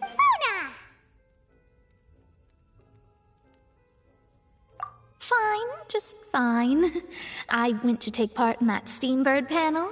It turned out to be more interesting than I expected. Not all Fontanians are pessimistic about this. One journalist mentioned that sitting around and waiting for the end to come would be wrong, and that they should make their own rescue preparations. I agreed, so we had a brief chat with her. Did she have pink hair by... Why, yes, it was Charlotte. I assume you've heard of her, no? That daredevil. I'm in full support of her view. Prophecies are very important, but how can people allow their lives to be commandeered by just a few... That's right! Paimon's glad to hear something sensible for once. Ah, yes. About what we had discussed before. I did try, but I'm afraid I couldn't reach the old hag. I'll try again. Huh? Goodness gracious. Are you serious? She said that even the god's gaze has blind spots. Pretty bold if you ask Paimon. Most people would believe the gods to be all-knowing, right? The Hexen Circle members are certainly anything but ordinary. As for the mage named N, the old hag has mentioned her a few times. She said that N's sense of direction is incredible, and that she loves guiding those who are lost. But I've never met her, and if she were still alive, she'd be... Well, suffice it to say that the hag's at least a few hundred now, and N's been around for longer than that. Whoa, the Hexen Circle sounds like a scary group. But they must really... Their abilities alone are pretty terrifying.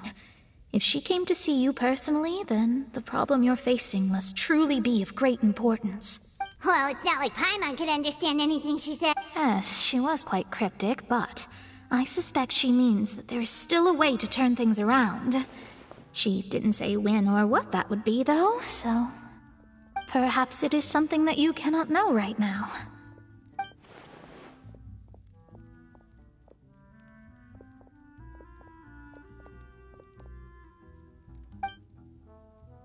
Traveler, Paimon, are you two all right? Oh, we're fine. We're just a little down right now. It kind of feels like the end is coming, you know? I see. I feel that same sense of desperation, too. I guess you could consider me someone who has often witnessed fate. So far as I have seen, it cannot be swayed. But even so, I still hope for and believe in miracles. Astrology is eternal and rational, but fate may not be.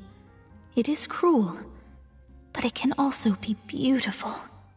Perhaps that's what En was trying to tell you. Not to lose heart, and to believe that what you are seeing playing out before you is not yet set in stone. I did originally think of steering clear of all this, but I couldn't. Even if this is all futile, I still wish to help everyone. If we don't struggle to the last, then how can we face the end when it comes? Huh. You do have a point. There I go, talking about astrological principles again. Sorry about that. It was worth trying to comfort you, even if only a little. I believe that you'll help those who are struggling in the same way I did. I suppose that might be why we always seem to meet by coincidence. Paimon feels kind of moved by what Mona said, but also kind of sad, too. Hey, Traveler, Paimon suddenly feels like... Let's walk around the city, shall we? There's a few spots we always like to walk by.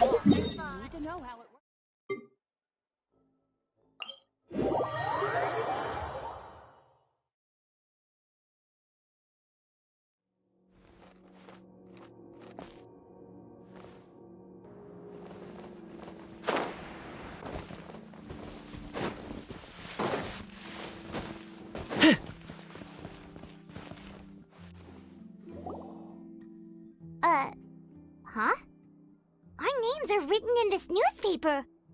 What's going on?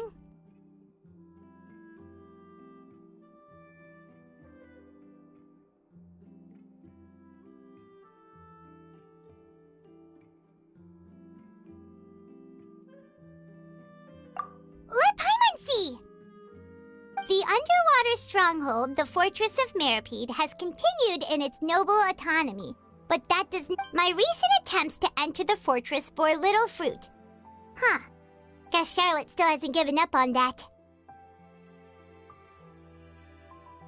Thus, did an Outlander friend become the focus of this report, a blonde adventurer with their white fairy legends trailing in their wake. It is said that this mysterious traveler once visited the underwater fortress. So while the fortress's interior remains a mystery behind closed doors, do not fear, for the tales of the traveler contain surprises in spades. Journalist Charlotte's biggest scoop yet, the Traveler's Trail, World Walker. Huh. Charlotte took so many awesome photos of us and we never even noticed her! She hasn't been able to get a hold of anything at the fortress, so since we... Ugh, seriously? Well, fine. Those headlines and photos do look cool, so Paimon will forgive her this time.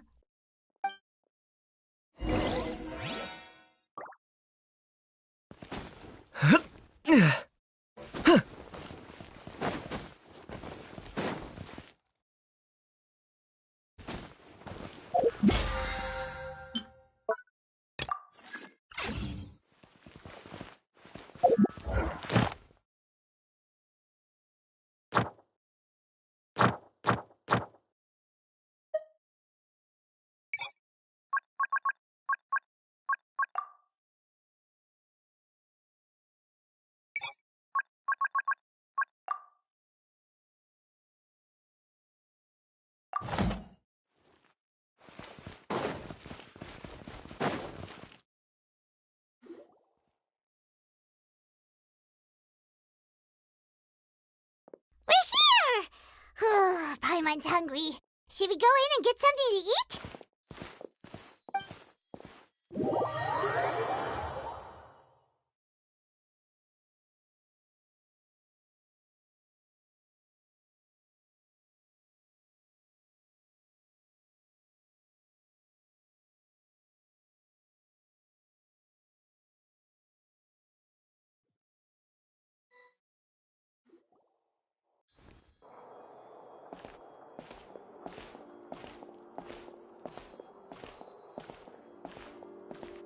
Hey, quick! Look! That's the limited edition only 16 slices a day cake! It was so delicious the last time we tried it! Despite the tense situation we were in, let's give it another go, Paimon! 1 slice of cake, please. Someone showed up after all! Oh, wait, you're the one from the Palais Mermonia. Oh, are you here to buy cake too? It seems Monsieur Nervalette was right. You really can eat. Wait, did he really say something like... That's right. Do you come here often? Usually every day. Every day? It's part of my daily schedule, apart from work. I shall have my cake and coffee. Then what if someone told you one day that this place would be closing soon, and you wouldn't get to eat cake here anymore? What would you think? But why would it close? Well, Paimon doesn't know either, but... Maybe the waters will rise tomorrow. You know, like in the prophecy. Oh, the prophecy. To be honest, I haven't paid much attention to that. No. Still, even if there'd be no more cake tomorrow, that wouldn't keep me from having some today. No. It's the same for eating in general. You might not be able to eat tomorrow, but if you can do so today, then you should carry on. That's what people call living, you know. Huh. Don't be sad. Excuse me, could I have 2 more slices of cake to go? These 2 slices are for you. Sijuin said that this kind of expression you're making is what humans call being sad. Oh, you know Sijuin? I sure do. She was born before me, and she sometimes comes to the surface to teach us things about humans. She said that humans are creatures that are saddened easily, yes, and you can only lift their spirits by feeding them delicious food. So please try the cakes here. I've got something else to do, so I'll be going now. You two try to stay in a good mood after eating, all right? Bye.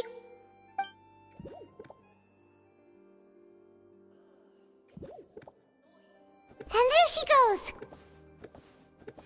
All right, let's dig in. I'm sure this cake will be delicious.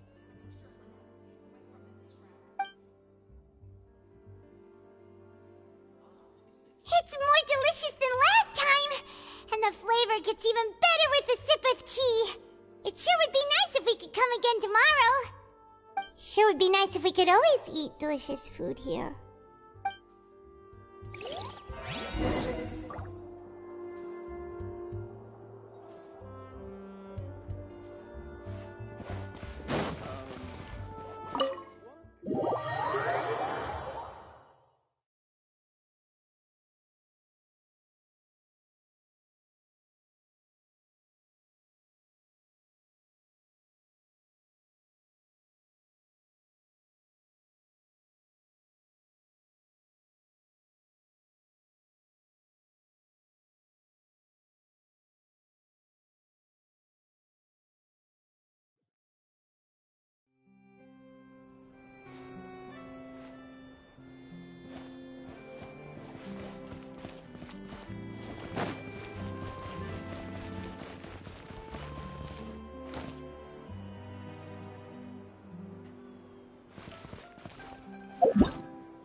Wow!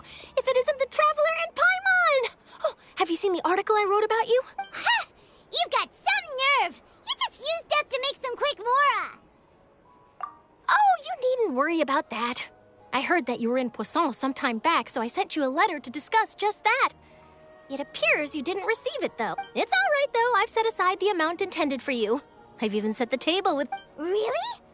Oh, you're almost a little too easy to win over, Paimon. If I were a journalist with ulterior motives, you'd be in trouble now, you know. Oh, Paimon knows you're not like that. Still, what brings you here all of a sudden? Were you looking for me? A friend of ours met you a while back, and when she mentioned it, we thought of coming to see you. Her name's Mona. Ah, so you know Miss Mona as well. She's a guest columnist for our paper. Really good one, too. She's so young and already such a brilliant astrologist. So she mentioned me? What did she say? She said that you're a real daredevil. Nice. In which case, can this daredevil journalist dare to request an exclusive interview with the... Huh? So your article in the paper today doesn't count? Oh, of course it doesn't. That was more like live photography.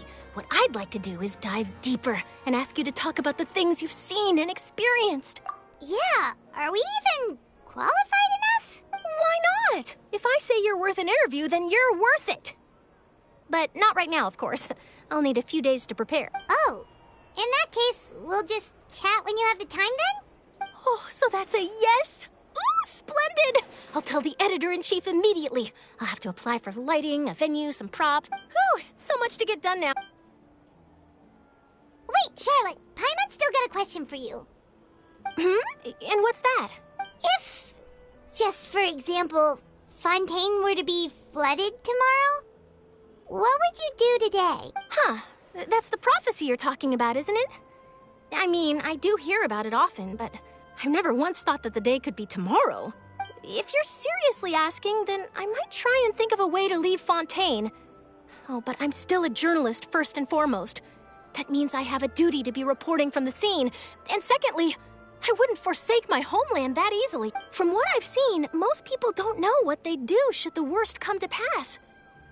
So in all likelihood, I'd probably still be prepping at the office for that interview of ours. I know what you're thinking. Just think about it. If this nation really were to be suddenly destroyed tomorrow, but I still successfully finish an exclusive interview with a truly unique person, then the story I would wind up writing would truly be timeless. And then do you know what I'd do? Well, I'd write that story, send it for printing, and use messenger pigeons to get copies out to the various nations as soon as possible. I'm not a dreamer, nor am I a workaholic, but I do love my job. But anyway, that's my answer. And on that note, I'll get back to my preparations. That's so nice. All of a sudden, Paimon actually kinda envies her. Anyway, let's go and take a look at the sea, shall we?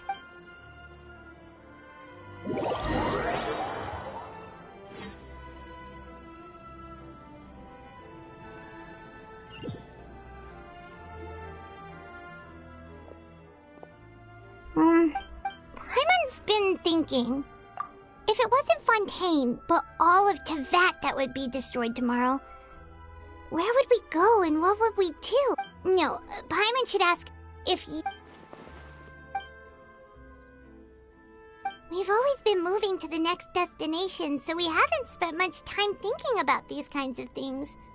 We didn't have to either, with us always being on the road and whatnot. You mean, still traveling? Huh. Wait, isn't that what we've always been doing?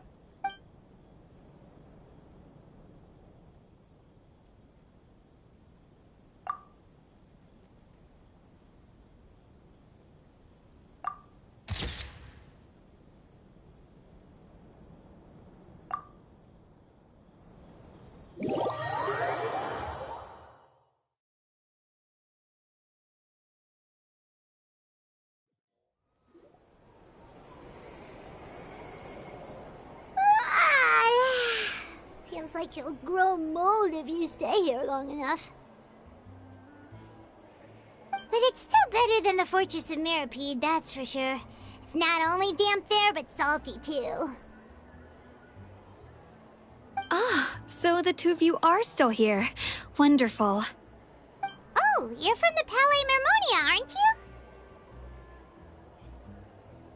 you? Yes, I'm Isadora. Monsieur Nervillet sent me to look for you two before. I heard that afterward you went to the Fortress of Meropide.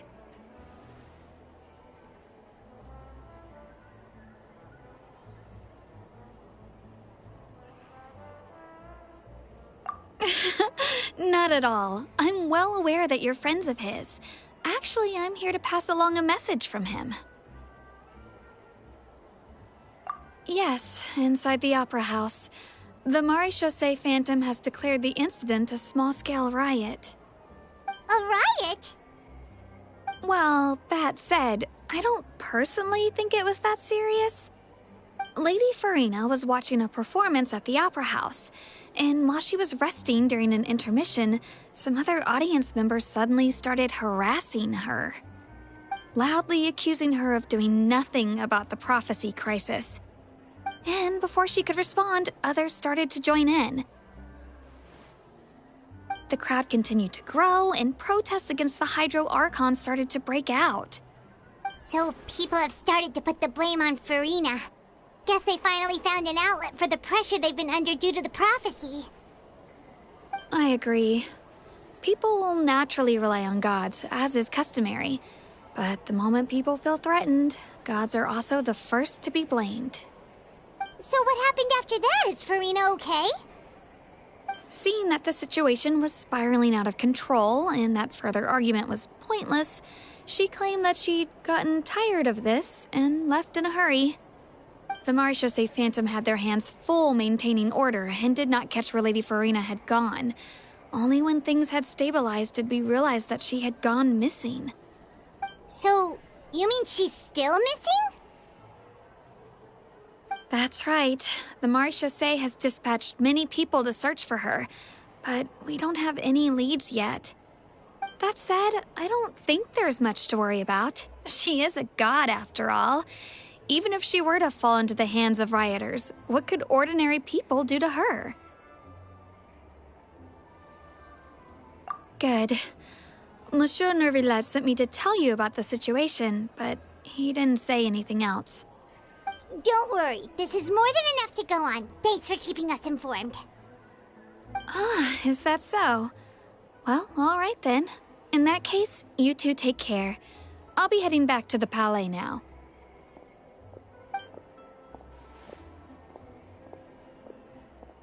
Well, sounds like we should hurry over to Poisson then.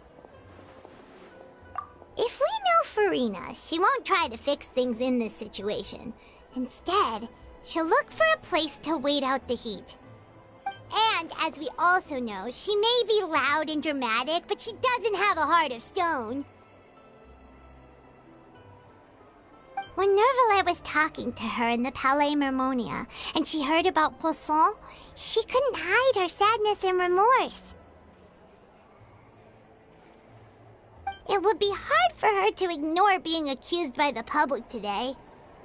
Paimon thinks Farina's probably taken the opportunity to slip away to Poisson and try to relieve the sense of guilt that she's feeling. Huh. Well, what do you think? Paimon knows the answer, of course, but Paimon can do the analysis to back it up. In that case, there's not a moment to lose. Poisson, here we come!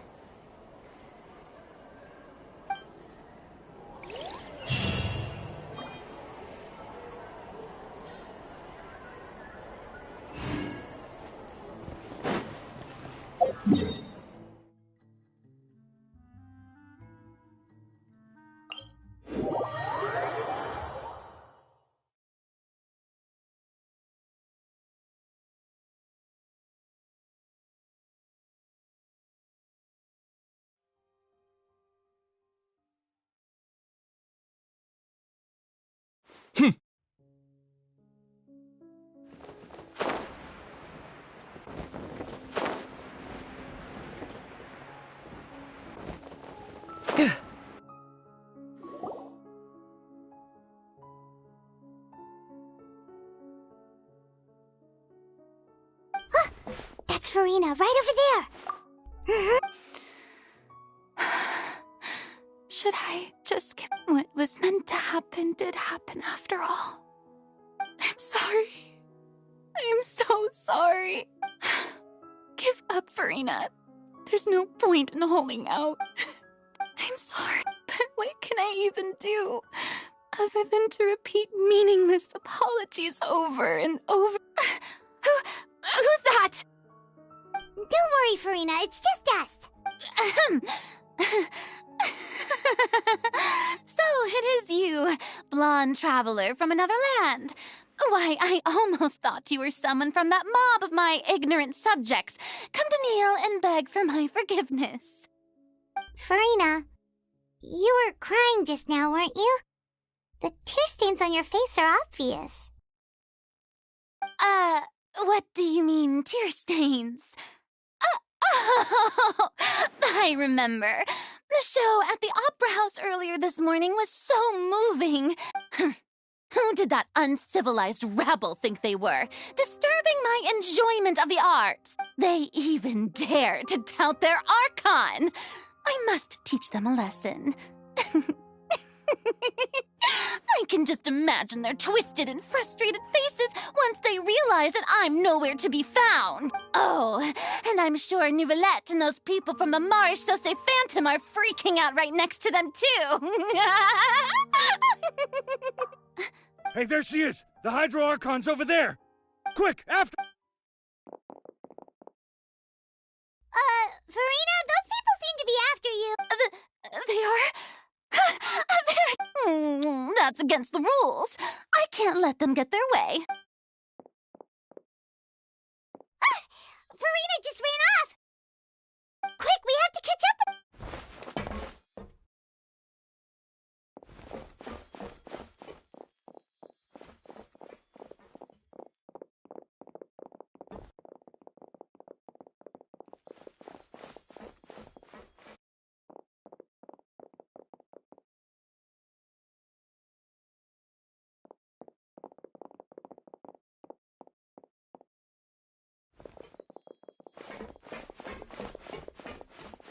This should be the place, right? Hey, Farina! There's a good hiding spot over here! Quick, come to Paimon before the rest of them catch up to you! What? Oh. Hurry, they're almost here! Fine. I suppose haste is warranted.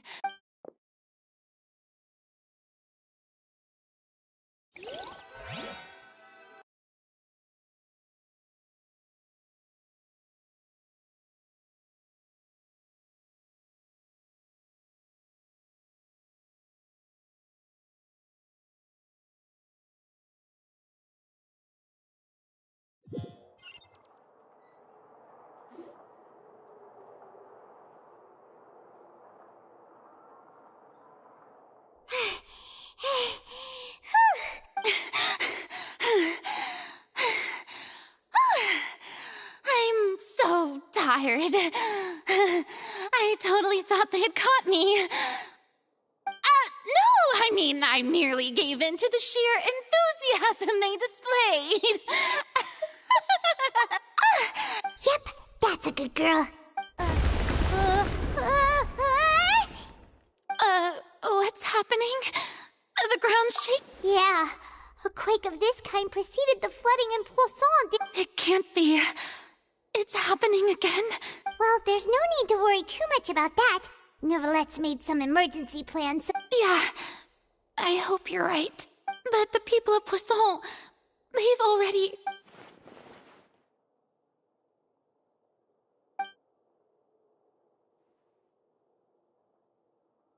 It's true. I've been investigating the prophecy for hundreds of years. I once had informants all over Tevat, searching for clues and feeding information back to me. I've tried all kinds of ways, too, to hold back the sea. Anything to keep the coastline from advancing. But all my efforts proved to be futile in the end.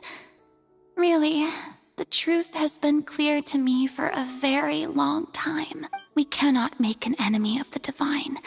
No matter what we do, the will of the heavenly principles will have its way, and the prophecy shall be fulfilled.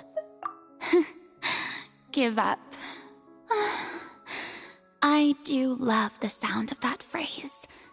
It would mean finally coming to terms with fate, but also for me to finally be free.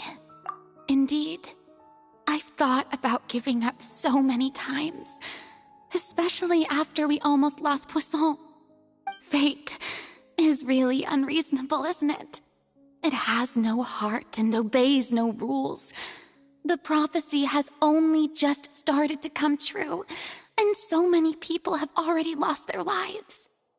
But just now, it all became clear to me.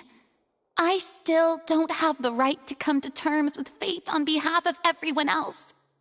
As long as the final moment hasn't come, it's still not too late. Don't worry. I will keep hope alive for everyone until the very end.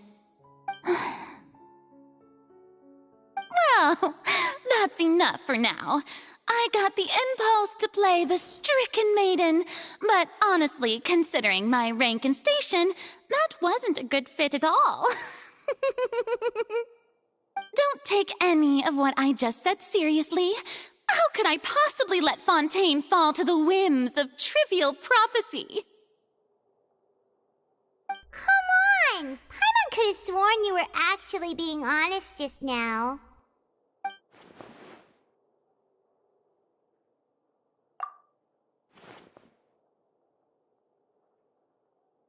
Share my burden. That's impossible. It was fated right from the start that this would be my duty alone.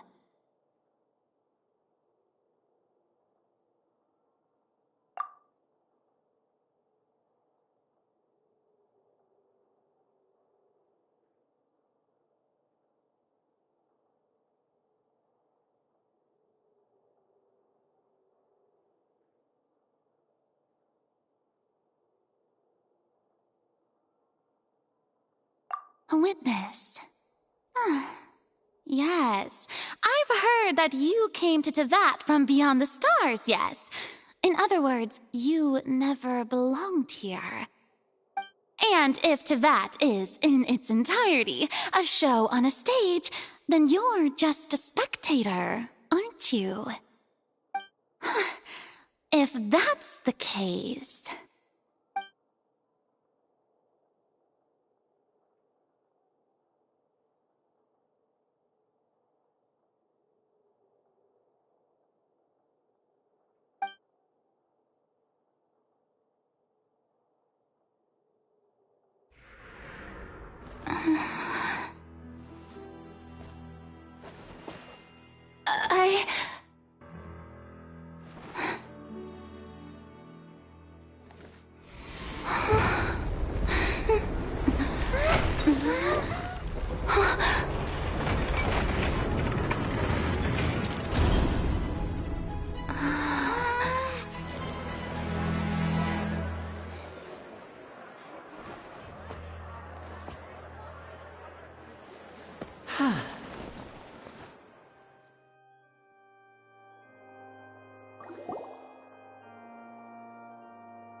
Ladies and gentlemen, this concludes my opening performance.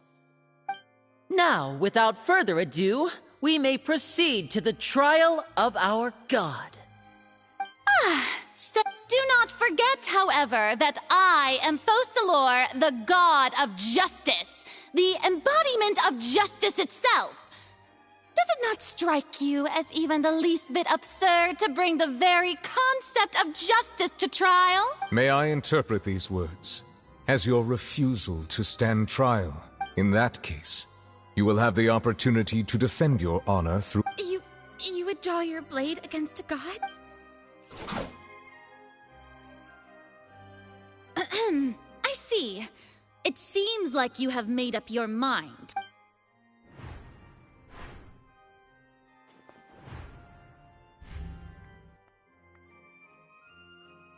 Paimon can't believe it. She just surrendered. What the heck is going on? Did I just see an Archon surrender to a human? Wow, how utterly humiliating. Lady Farina, what is the meaning of this? It would seem that there has been a misunderstanding. To be clear, the raising of both hands is not always an indication of surrender. Looking for excuses again, huh? I raised my hands just now to indicate my acceptance of the trial. No duel shall be necessary.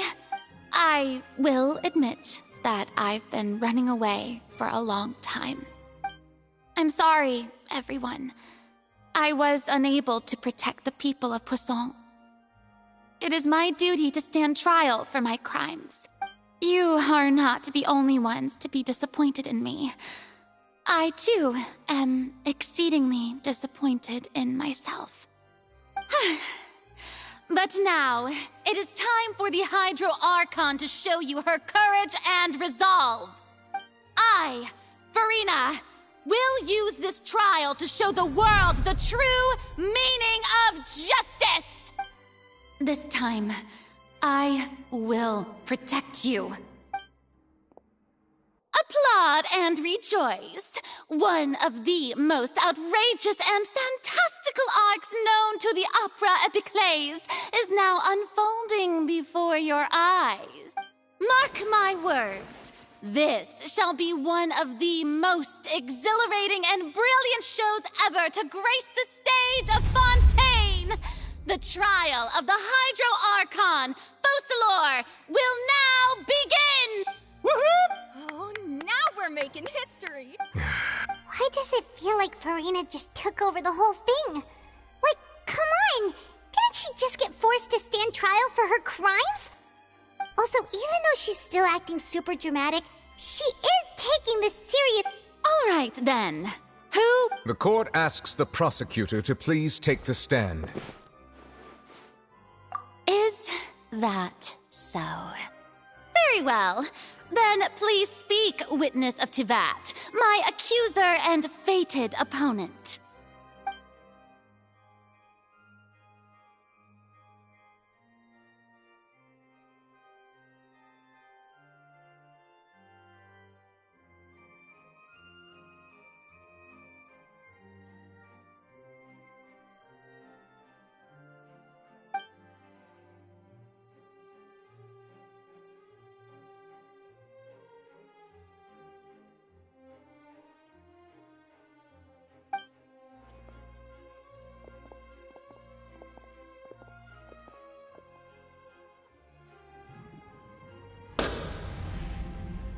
Also, please allow me to ask, as a final question before the trial begins. Just how much work did you do to force me onto this stage? Well, we did do a lot of prep after the meeting that day. I can go over the tasks assigned to the Spina di Rosula, since they were rather straightforward. Navia, the president of the Spina di Rosula. Most of the people who participated in the disturbance this morning were my subordinates. They changed into plain clothes and came to the Opera House as regular audience members, waiting for the perfect opportunity to incite insurrection against. The people's resentment against their Archon has been building as more and more of the prophecy is fulfilled. A spark was all we needed to turn smoldering anger into a flame. Moreover, according to our understanding and analysis of you, when something like that occurred, you would likely flee the scene and head to Poisson by yourself. So, we arranged for a second group to lie in wait there.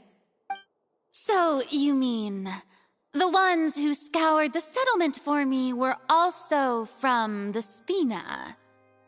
And their goal was to force you to step into the giant magic box so you may personally participate in the greatest magic performance in all of Fontanian history. That's right.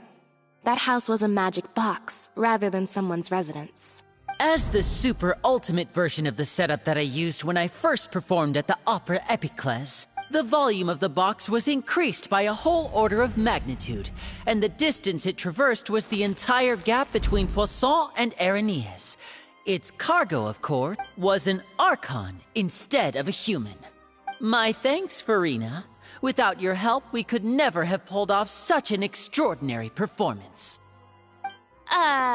You're welcome? Of course, this performance was only made possible with Father's support. The House of the Hearth spent a massive amount of labor in Mora to pull this off. We had to select a location, construct the giant magic box, dig a tunnel, and open up a path through the water. It was a lot of work for all of us. So, in other words, the earthquake that we felt within the giant magic box was just a normal tremor from the transportation of the whole house? That's right. It wasn't a sign of another disaster to come. Then, I can guess Nervilette and Chloe, you gathered a crowd, prepared a stage, and made sure that the champion duelist would be immediately ready for a fight. Also that as soon as I appeared on the stage, the trial may commence without a hitch. Yes, that is correct. Well, Clorand, I must commend you for your courage. Only the most outstanding champion duel. As for you, traveler, I suppose your role was to keep me distracted with conversation once you found me in Poisson. You'd make sure that I didn't notice anything amiss before revealing yourself as my prosecutor once we'd... Oh?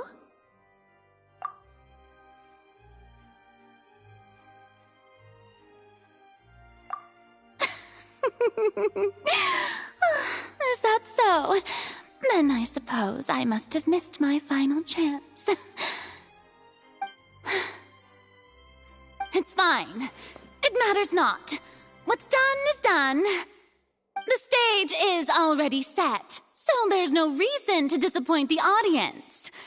Let's see this trial through to the very end.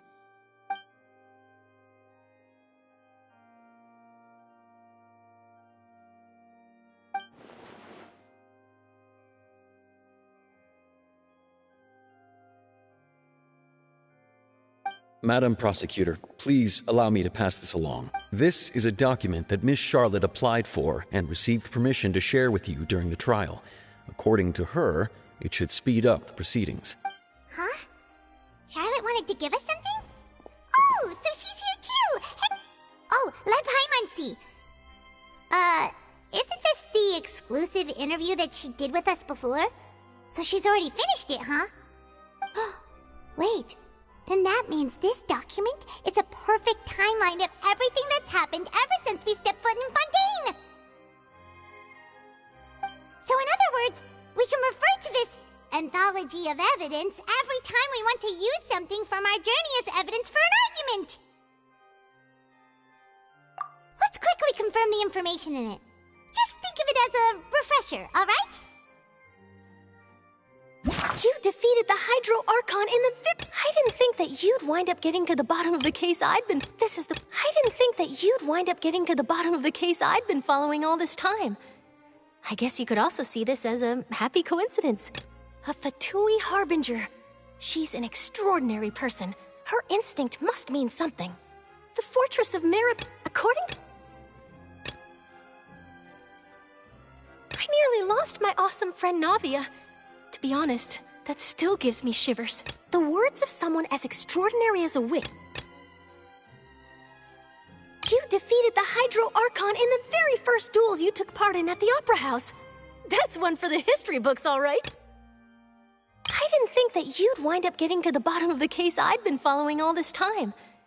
I guess you could also see this as a happy coincidence. This is the first time Monsieur Nervillette had a difference of opinion with the Oratrice. Even the Hydro Archon can't figure it out.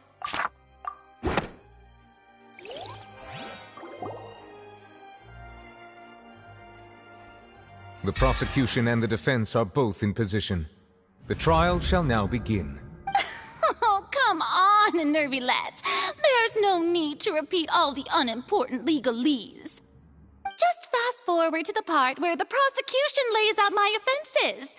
As the defendant and the lead actress of this performance, I still haven't even been informed of my supposed guilt in all of this. Of course, it is only natural for humans to struggle to understand the actions of a god. However, you will need more than that to convict me of a crime. That's true, but my charge here is unrelated to your conduct as an Archon. Instead, I would like to charge you as a fraud who's never been the Archon in the first place. Wait, what was that? Lady Farina's a fraud? Hey, I came here thinking that we were going to try the Hydro Archon for forsaking her duty, but did I hear that right? She's not our Archon at all? Charge accepted. Lady Farina, do you plead guilty to the charge? Lady Farina. I plead not guilty. How can I be guilty? There is no way that I, Focalor, otherwise known as Farina de Fontaine, a member of the Seven and the Regina of all waters, kindreds, peoples, and laws of Fontaine, could be anything other than your true Archon. Yeah, even though Lady Farina can be rather eccentric, isn't it going too far to doubt her very identity? Yeah, I've never questioned her identity either. Sure, Lady Farina can be super irresponsible, but what grounds does that prosecutor have to make such a huge claim? I have cause to believe that common sense will prevail in this case. Many of the members of the audience have known me as the Hydro Archon ever since they were born. There would be no fooling their memory. See? Even the Oratrice has decided to show me its favor. Are you sure you want to commit to a charge that will never be upheld? If If you wish to drop the case, I can promise you as the god of justice that you will not have to face trial for making a false accusation. We will treat everything that's happened as a dramatic spectacle and move on with our lives. What do you say to that? An argument with near impossible odds, huh? We have to not only refute Farina's claims, but also overturn the long-held beliefs of the people. Well, I tried to give you the chance to surrender. If you must persist, then let me ask. If you believe I'm not the Archon, then what manner of being do you think I am? And if I was not the Archon, then how did I manage to live for over 500 years?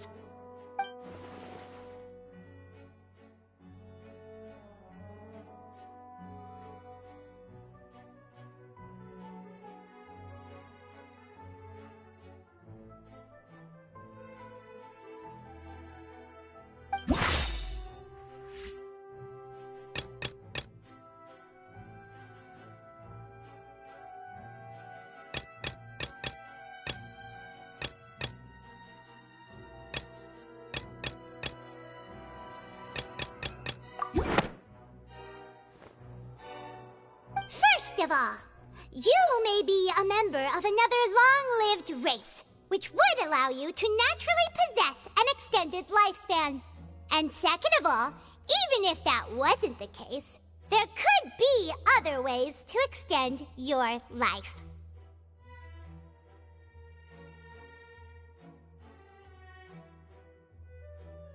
Who gave you that idea? Was it the knave? You'd sink so low as to use a harbinger's words against me. A curse? I once thought it possible that the aura of an Archon might naturally resemble a type of curse. But in light of this claim, perhaps what I sensed was not your divinity, but a curse after all. Neverlet sensed it too, huh? Lady Farina is actually a human? Well, it is true that it's extremely difficult to tell humans and gods apart just by looking at them.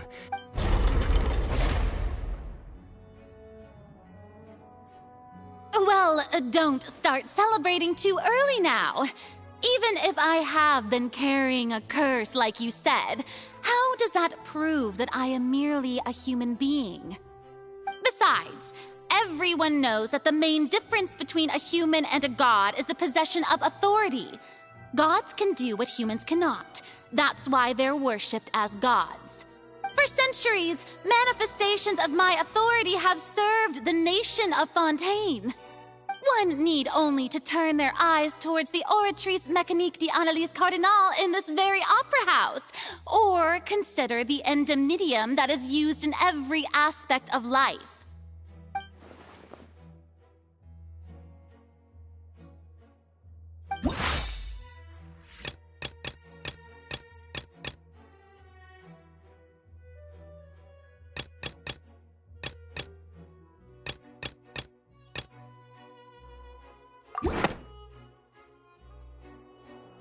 You tried to reference the Oratrice, but weren't you as confused as all the rest of us when the Oratrice declared Child to be guilty without any proof? Otherwise, you should have come up with a good explanation for that by now. Didn't I make myself clear at the time? The decisions of the gods are naturally difficult for humans to comprehend. There is no need to provide an explanation. Lady Farina, I believe a reminder of your current circumstances is in order. While the court is in session, the principles of justice and the law must come before all else. While you are an Archon, you are also first and foremost the defendant in this trial. You will prove yourself unable to defend against the prosecution's charges if you continue to withhold vital information against the rules of the court. I never thought you'd use that kind of rhetoric against me. That was no trick of rhetoric, Lady Farina. I've merely reiterated the rules of the court. Rules that all should respect and follow. So, you neither knew why Child child was declared guilty, nor did you understand the structure and operations of the Oratrice. Instead of having been created by you, the manifestations of authority you mentioned have been made by the real Hydro Archon, haven't they?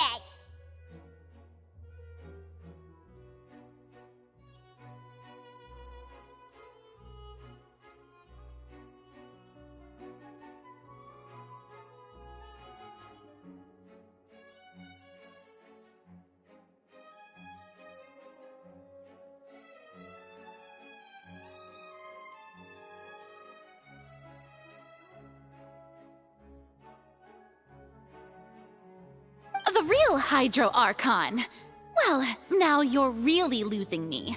It is true that I did not know why the Oratrice gave out a guilty verdict that day. But the Oratrice handed out that verdict unilaterally, and it has been operating independently ever since it was first created. You can't argue that just because a divine creation is flawed, that the god behind it must also be no god at all. She's still throwing out all kinds of excuses. Seems like she's confident that we won't be able to produce proof that she has no power over the Oratrice. My power as an Archon. There are many ordinary citizens in the audience. How can I just carelessly demonstrate the formidable power of an Archon? If that poses a concern, I'm prepared to extend my protection to the audience. You don't need to go that far.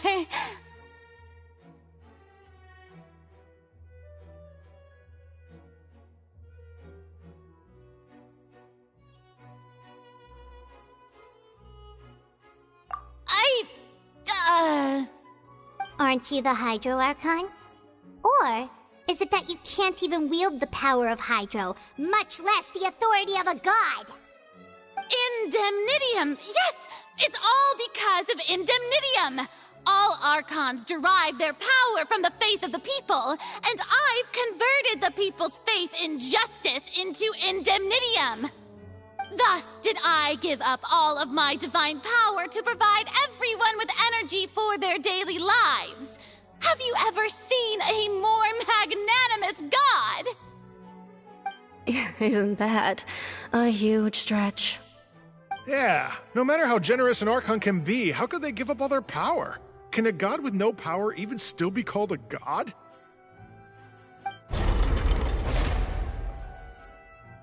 Seems like nobody's buying Furina's excuse. Hey, come now, everyone. Please don't stare at me as if I was a liar.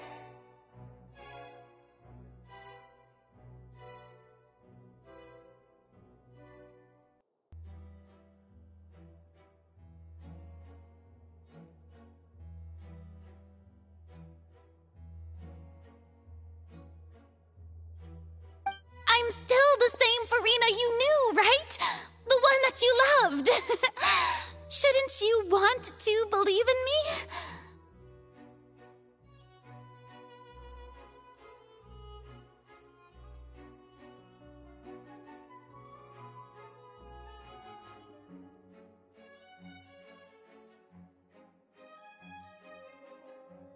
Please? You've got to believe me.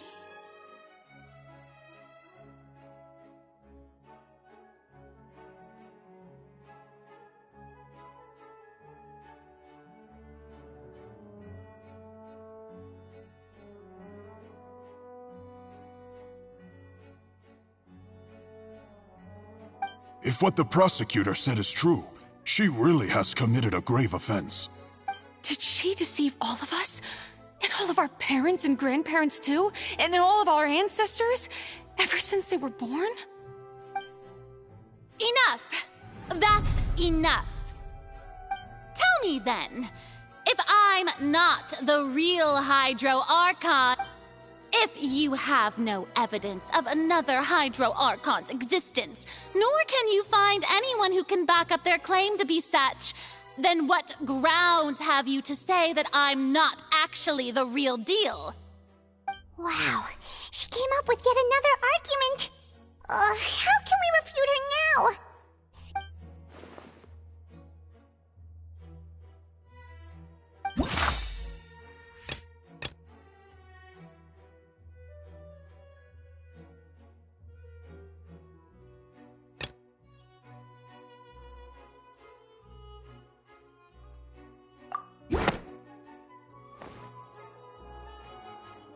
It has been established that all Fontanians can dissolve in water from the primordial sea.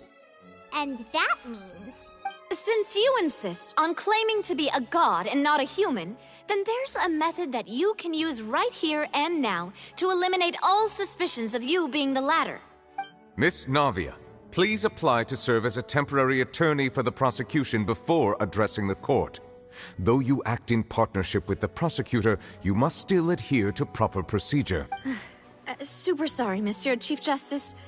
I swear this really will be the last time that Now, I've brought some seawater from Poisson.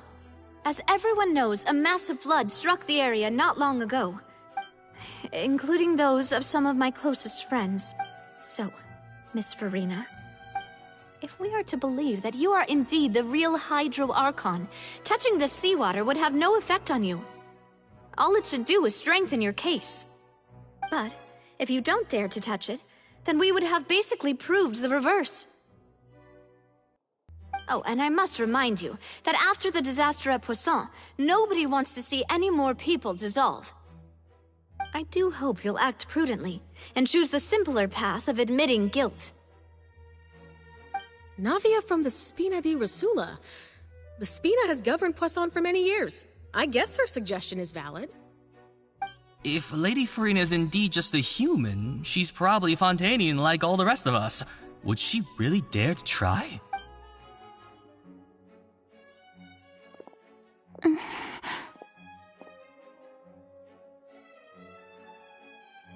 Lady Farina, this test has been unilaterally proposed by the prosecution. As it falls outside the realm of standard court proceedings, you possess the right to decline participation. Well, of course he had to tell her that.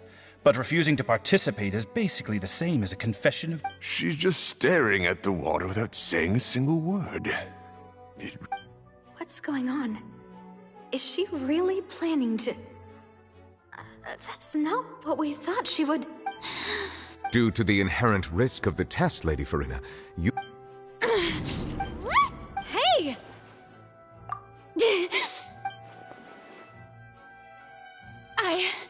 I'm fine! Look at me, everyone! My hand is still here! Will you believe me now? I really am your Archon! I'm nothing like a normal human who would fall apart as soon as they touch this water! Really? What? Miss Siegewien? If you're present, Miss Siegewien, please come forward and attend to the See? Don't be nervous. It'll just take a few seconds. That should be enough. Please announce the results of your evaluation to the court, Miss Siegewien. As everyone doubtlessly saw, Miss Farina was displaying symptoms of hyperventilation and flushed skin. These indicate that she was experiencing the adverse effects of exposure to primordial seawater. The extent to which she was affected is the same as other humans when exposed to primordial seawater of a similar concentration. Thank you, Miss Siegewien. Lady Farina, you may return to the defendant's stand. Oh, wait. What did she just say? I didn't get dissolved. Shouldn't that be enough to prove my innocence? Well, considering your tendency to run from your problems, we did originally prepare a direct sample of the seawater around Poisson. However, after extensive discussion, we exchanged it for a sample that is not concentrated enough to dissolve an actual human. After all, on the off chance that something entirely unexpected might occur, we don't want anyone else to lose their life to the sea. Yeah, so out of regard for Farina's life, you secured a low-concentration sample and asked the head nurse to serve as an expert witness. It's a great thing that the direct sample wasn't actually used. Farina could have... I can't believe... You...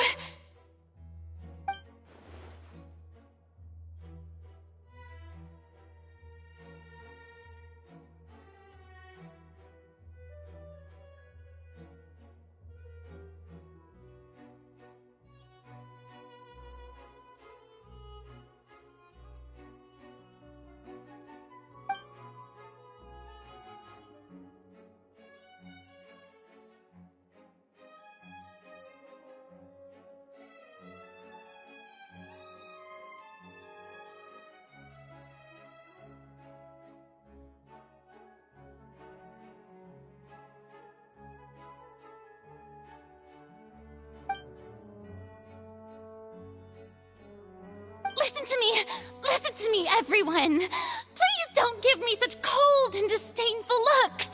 What happened just now didn't prove a single thing. Think about it. How can you conclusively prove that an Archon can't also be affected by the primordial seawater? Also, if I was really just a human, why would I dare to just put my hand in that kind of water?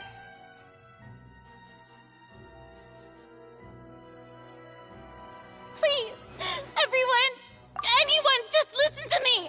I swear, I really am your Archon.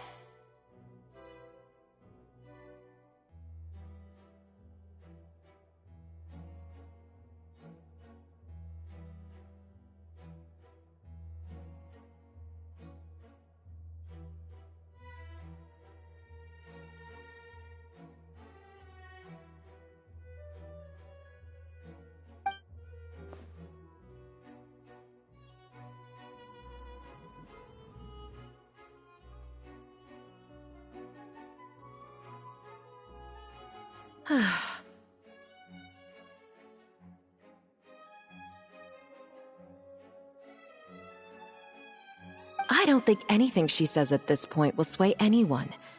The odds are just too stacked against her now. With all the things that have been said, Paimon doesn't think there's any way left for Furina to win. I believe the time for arguments and presentation of evidence has come to an end. If there are no objections, we will move on to the final judgment.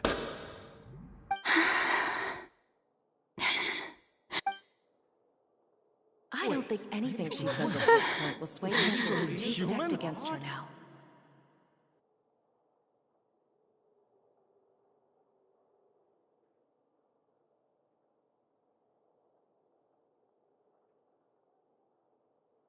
In my capacity as Chief Justice, I shall now render judgment on Furina's misrepresentation of herself as the Archon of Fontaine. As a human who knowingly deceived her fellow citizens, Furina is guilty.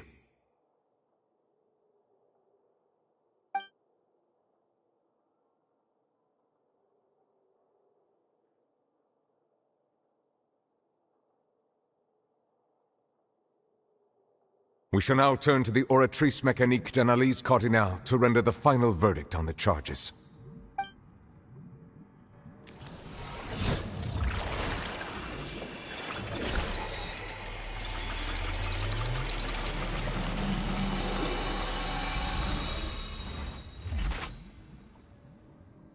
According to the judgment of the Oratrice Mécanique d'Analyse Cardinale, Furina is... Well, what's wrong? What's the Oratrice's verdict? No, the Oratrice also displays a guilty verdict. Isn't that correct, then? However, the exact wording of the verdict is thus: to be punished via the death sentence.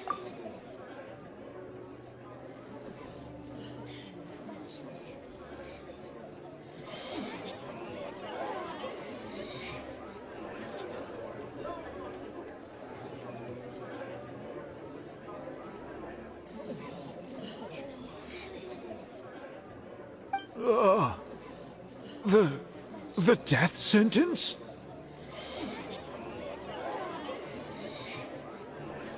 That's actually one of the available sentences? I've always thought that it was just a myth. The one and only time the death sentence has been handed out at the court, and it's been given to the very person we've worshipped as the god of justice? What an unexpected twist. Furina's been sentenced to death by the Oratrice? We just wanted to use the trial to show her the seriousness of things so she'd tell us the truth. How did things escalate this quickly? This outcome is indeed quite strange. According to Fontaine's current definitions of justice, as well as its recommendations for criminal sentences, is this sentence really appropriate for the crimes that have been committed? Yeah! Even Vacher wasn't sentenced to death by the Oratrice. You know, the real evil mastermind behind the serial disappearances case. Indeed. Not only is Furina's sentence overly excessive, the very point of our trial today was also to prove that Furina has never been the Hydro Archon in the first place. But now, the Oratrice seems to have deliberately invoked the title of the Hydro Archon.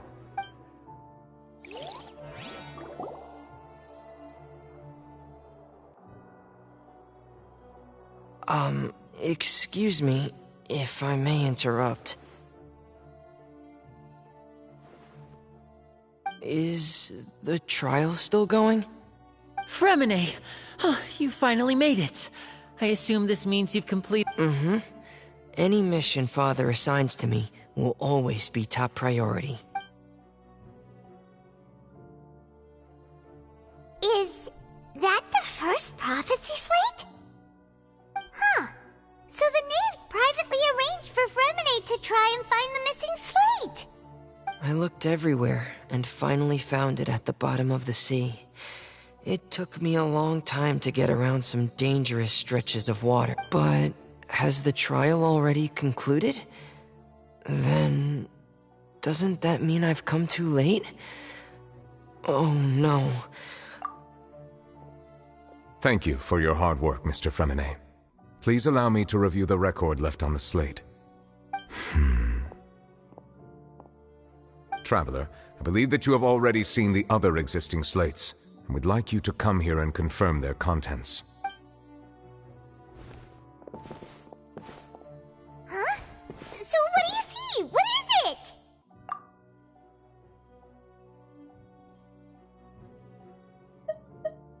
I believe I've now made sense of the Hydro Archon's crime. It has to do with Fontaine's lost history. Huh? Isn't the Hydro Archon just guilty of deceiving her people? Oh, wait, no, that's Farina, and we've already proven that she's not the Hydro Archon. So when you say Hydro Archon, do you mean the real Hydro Archon we've been kinda talking about? In truth, everything that you've encountered in Fontaine up until this point can be traced back to the contents of these stone slates. However, I'm uncertain as to how much sense they currently make to you.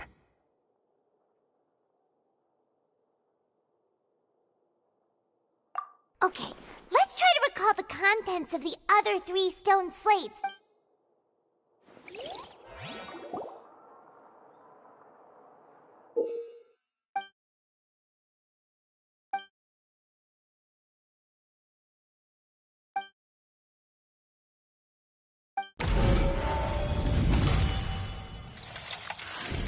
The first stone slate describes what you just said.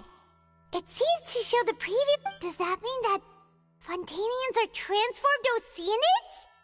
Oh, Paimon wasn't expecting that. But if Oceanids can turn into humans, then perhaps this process can be reversed as well. The second stone slate shows Celestia floating in the sky and the Hydro Archon and her people worshipping it together. But the heavens still brought judgment down upon them. This must be the point when the Hydro Archon and the Fontanians were branded with their original sin. Does this mean that the original sin and the Hydro Archon sin are the same thing? The third slate shows the Hydro Archon sinking into the sea surrounded by many people. Huh. That reminds Paimon, didn't we also watch that happen to someone else? Well, the fourth slate is the prophecy the Fontanians have been talking about. People dissolving into the sea, the Hydro Archon crying on her throne, and so on. We didn't believe that such a crazy disaster could happen at first, did we? But after that incident, it was just a question of when and not if.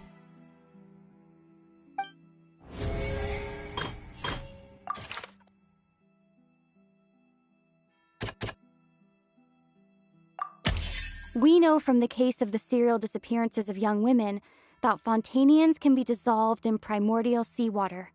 And the first stone slate tells us that long ago the Hydro Archon used her power to turn Oceanids into humans.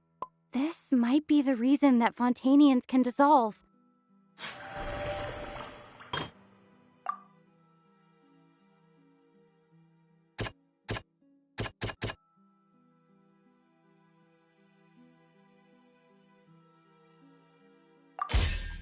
Perhaps what is about to take place has all happened before. The true sin of the Hydro Archon that Nervilette mentioned.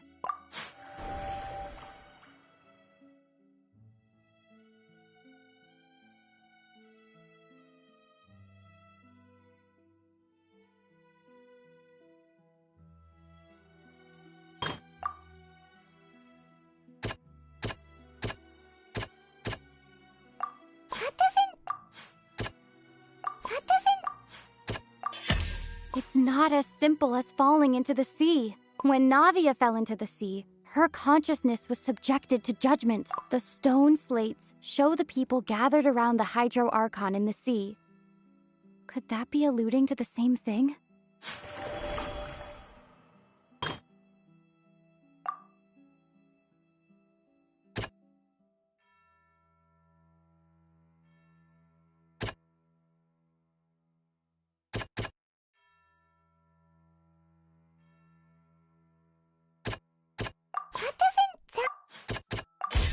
The prophecy from the stone slates found its way into society, but not many people believed it at first.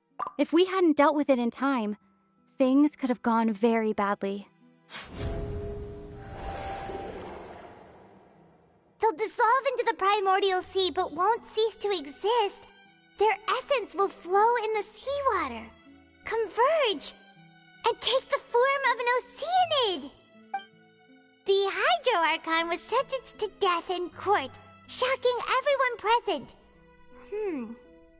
Perhaps this means that her sin was actually Fontaine's original sin. Navia fell into the water inside those ruins, and she nearly dissolved. She was surrounded by the people of Poisson in a court within her consciousness, and was forced to take part in a trial meant to make her stay. The eruption of the primordial sea at the fortress of Meripede was the surest sign that the prophecy was about to come to pass no matter what. The stone slate's contents can all be verified by recent events. If we combine what we know together, loads of truths should come to light.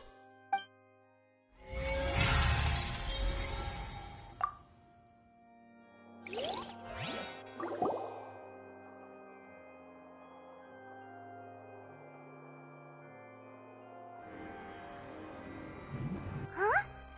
Oh, Paimon gets it now! So that's how you can make sense of it. But then it feels like we're going to have to share some truly shocking revelations. Let's hear them.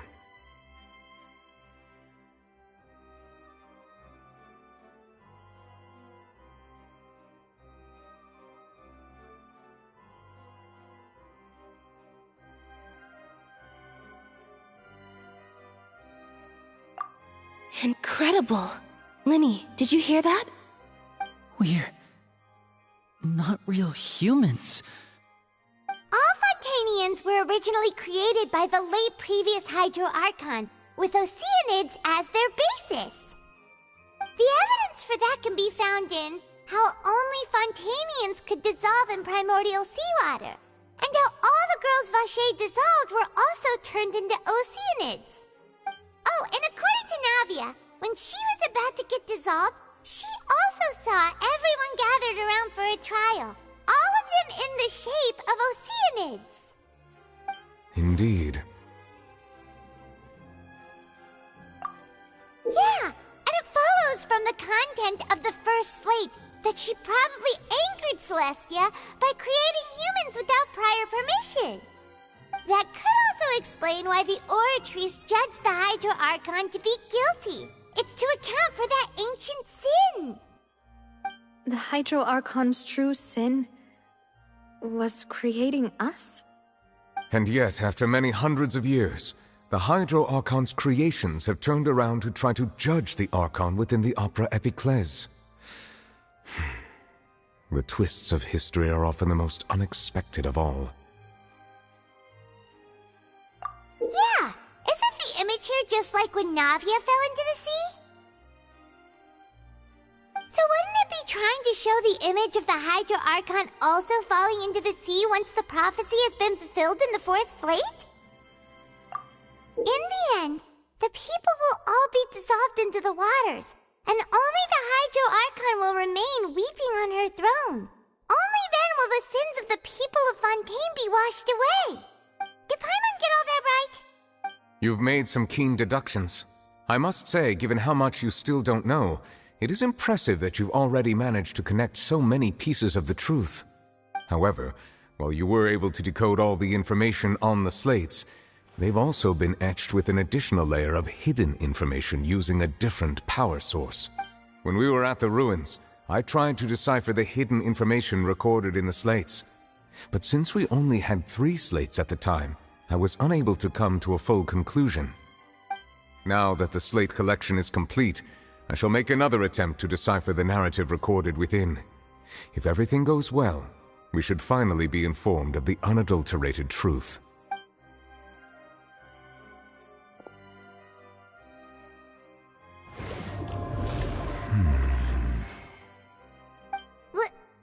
Well? I believe I should share this truth not only with you, but with all the people of Fontaine as well. I will try to briefly summarize it for you. Your hypotheses regarding the origin of Fontainians and the sin of the Hydro Archon were both correct. In the Fontaine of old, the previous Hydro Archon sensed the yearning of her Oceanid familiars for life on land. The Oceanids were enamored with the beauty and romanticism of human beings, and wishing to have those experiences for themselves, expressed to the Hydro Archon their desire to become of a similar kind. However, even though water as an element is intricately linked with the power of life, the Hydro Archon, as one of the 7, did not possess the authority to create a new form of human life. Not one to give in, she eventually found a way to create permanent humanoid bodies for her familiars by appropriating the power of this planet's primordial sea. She poured primordial seawater into the Oceanids' blood vessels, creating humanoid mimics in the process. But if Fontainians were to ever come into direct contact with water from the primordial sea, the power within their bodies would escape these artificial restraints and return to the sea. As a result, their forms would collapse, and they would be reverted to their original forms as Oceanids. Of course, the Hydro Archon never received permission from the heavenly principles to create a new human race. And thus, the Hydro Archon and all of her creations came to shoulder the original sin of appropriating the power of the primordial sea. That is the true history of how the people of Fontaine first came into being. So we were all Oceanids before we turned into human beings? That's way too much information for me. I think I'm just going to pretend that I never heard a single thing. Wait, but if that's the truth, we can't let the Hydro Archon be sentenced to death. After all, her only sin was creating us. This really might be too much information for your regular Fontainian, but it does answer a lot of our questions. Alas, your hypothesis regarding the 3rd and 4th stone slates was inaccurate.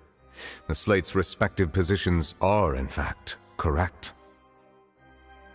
A key point of the visual on the 3rd slate is how all the individuals depicted in the water are humans rather than Oceanids. They have not been dissolved, which implies that the water depicted in this slate is not water from the primordial sea. The nation of Fontaine is the nation of Hydro, as well as the nation of Trials and Justice. Instead of being the literal element, the water in the scene symbolizes judgment and justice. You may also recall Navia's experience. When she fell into the sea, her consciousness was surrounded by that of many others who intended to hold a trial to determine her fate. Therefore, the meaning of the 3rd slate is that the people of Fontaine shall try the Hydro Archon at the court of justice. Yes, it refers to our present situation. I think I'm following now. So, what you're saying is, even though we decided to put on this trial to avoid fulfilling the prophecy, in truth, everything we've done has happened exactly as the prophecy foretold. So now, it seems, we're the ones making sure it comes true. What should we do? Huh. No matter what, the prophecy will be fulfilled. Is this what it feels like to be a prisoner of fate? If that's the case, does that mean the scene in the 4th slate will also be fulfilled soon? Traveler, I would like to point out another small fallacy in your deductions. About the 4th slate, You probably thought that the eruption of primordial seawater beneath the fortress of Meripede served as the surest sign that the prophecy was about to come to pass, yes? However, I believe that rather than being a sure sign, that eruption could in fact only be a small warning of something far worse to come. As for the root cause of the catastrophe, I believe you've already encountered it once before.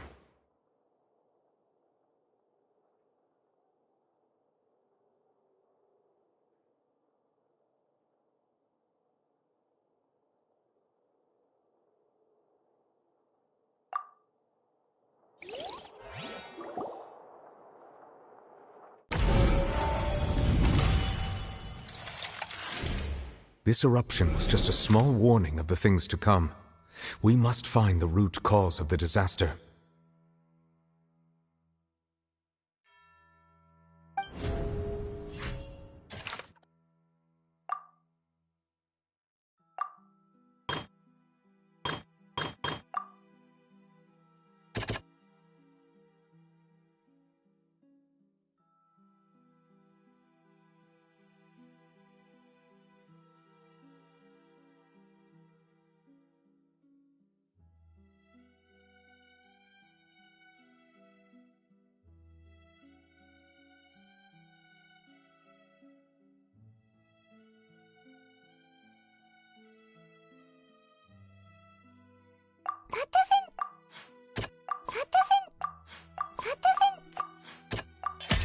It was both dream and reality.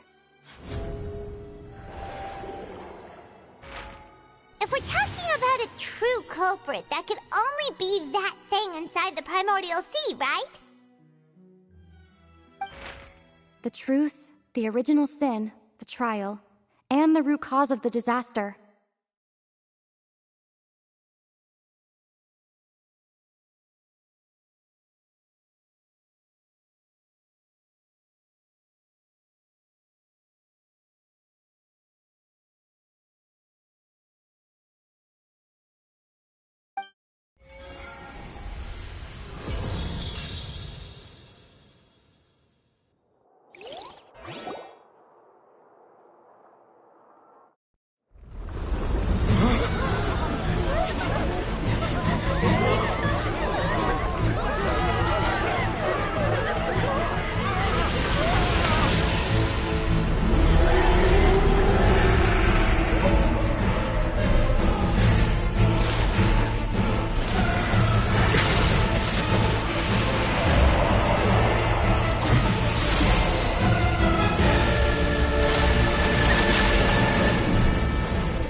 That was way too close! How did that thing just burst into the Opera House? Wait, was that the huge whale you saw in your dream?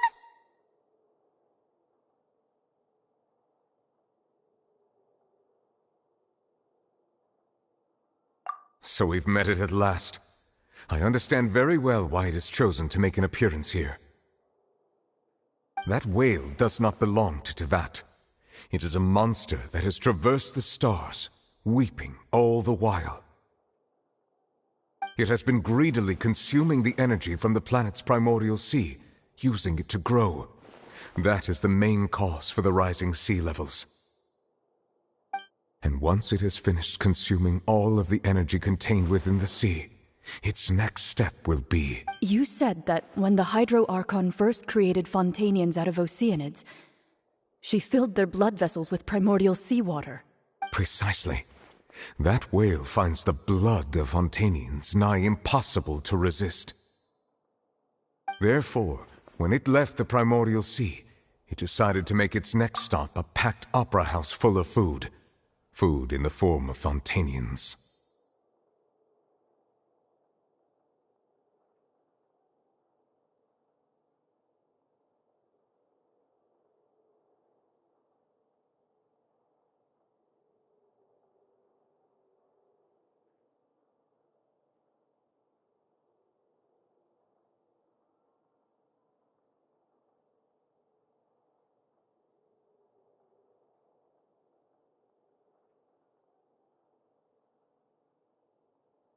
We just barely managed to push it back, right? In that case, won't it come back to target the people again once it's managed to recover its strength? That is correct.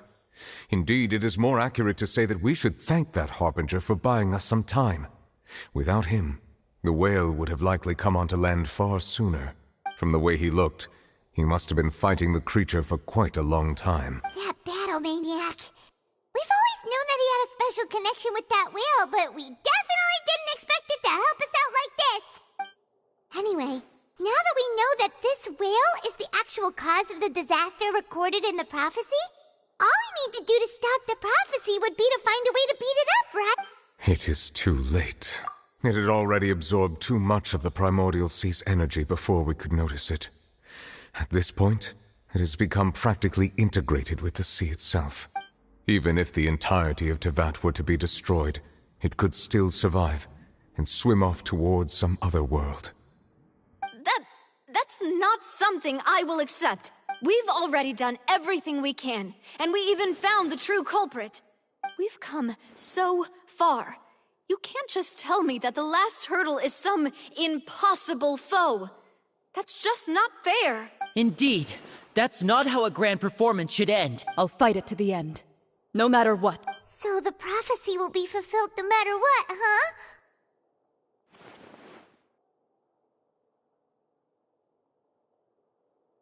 The prophecy. Yes, what has been prophesied will be fulfilled. You may view such things as the history of the future.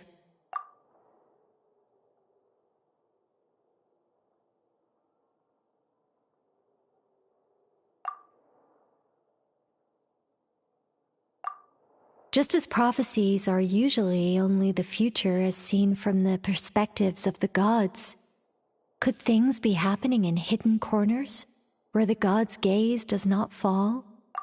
Ultimately, fate shall serve as your only guide, no matter what will happen in Tevat's future. All you need to do is to play your part.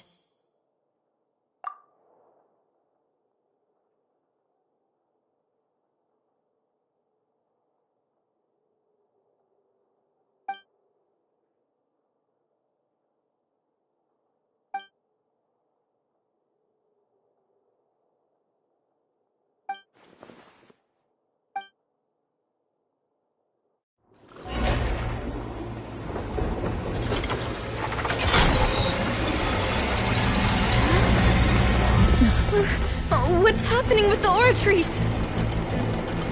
I believe it is preparing to carry out the death sentence.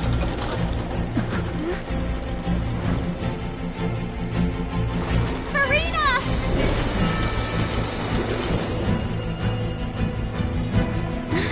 No, I still need answers.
You...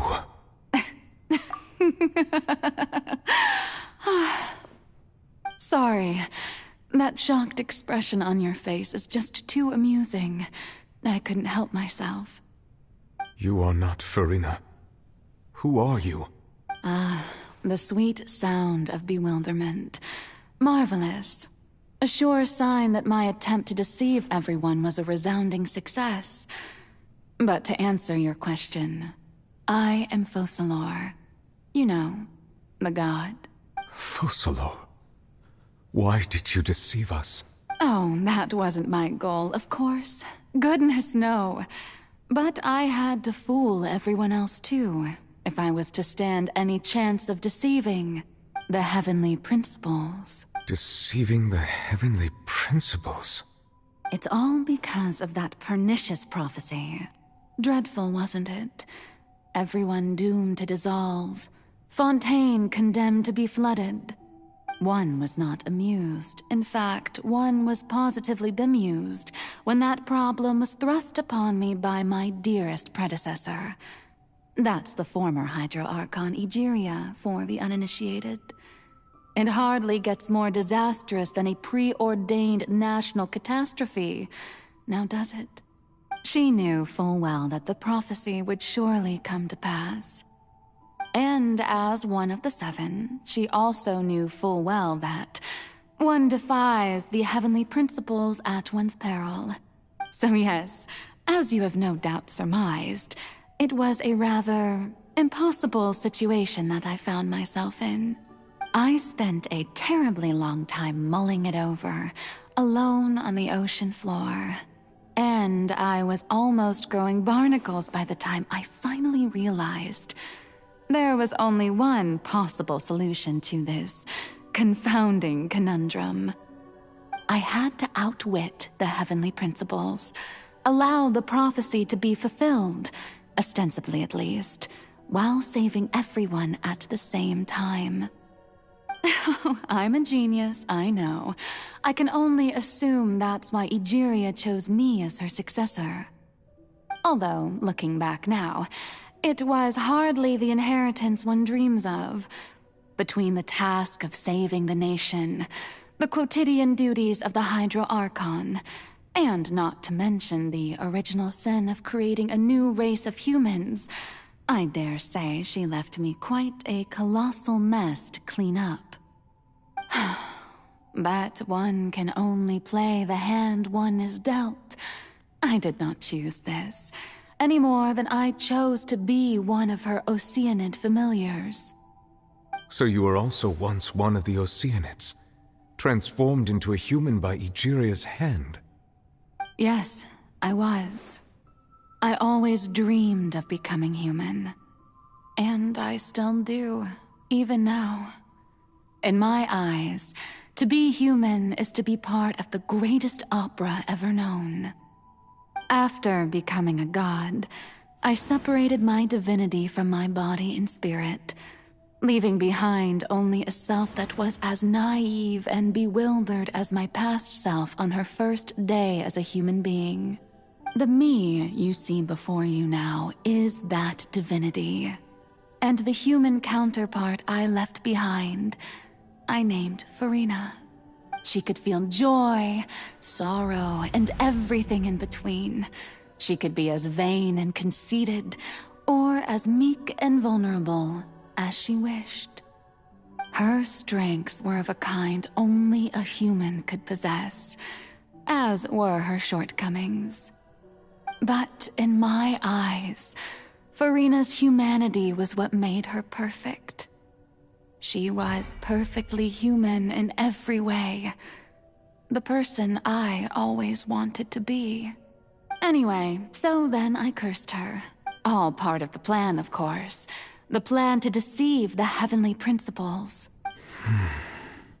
Do you still remember the final scene of the prophecy?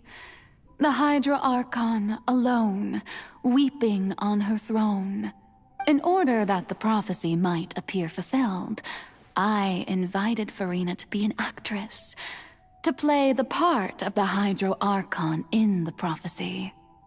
Under the curse I placed on her, So long as I, Focalor's divinity, continued to exist, she could not die. But nor was she free to live her life in the pursuit of happiness. Instead, she was forced to take the stage in the opera house, to embrace the role of leading lady, to forever play the part of the god from the prophecy, all to create a deceitful appearance of that prophecy coming to pass. I suppose now you probably understand why your court is called the Opera Epiclese. But Farina is only human, isn't she? Even though she has had a long life, her mind is no stronger than that of any other ordinary human being. I cannot begin to fathom what she has had to endure. It must have been torture for her. It has indeed. And although she is, in a sense, me in human form, I most definitely owe her an apology for it. It's been 500 years. And all along, she's been playing her part in the most unimaginably long, unbearably lonely, and agonizingly painful opera of all time.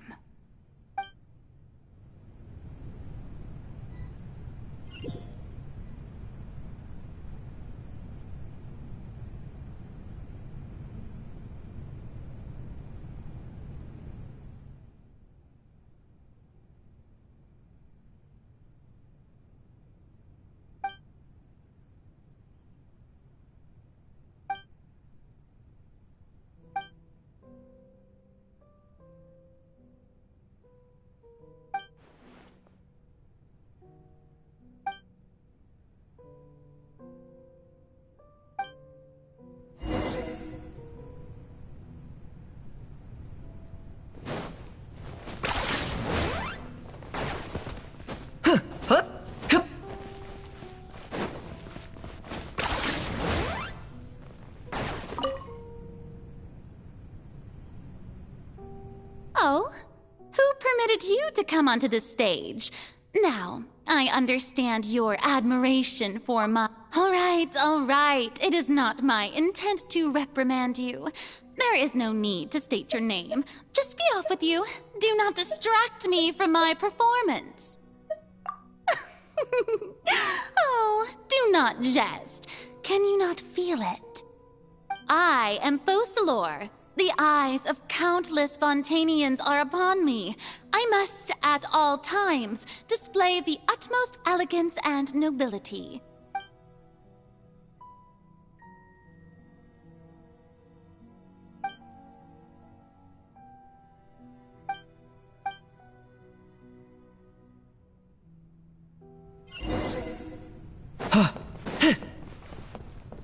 Dear audience, the performance is experiencing a technical difficulty, but worry not.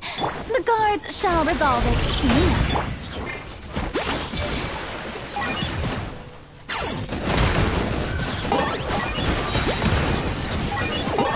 Time for you to pay the price.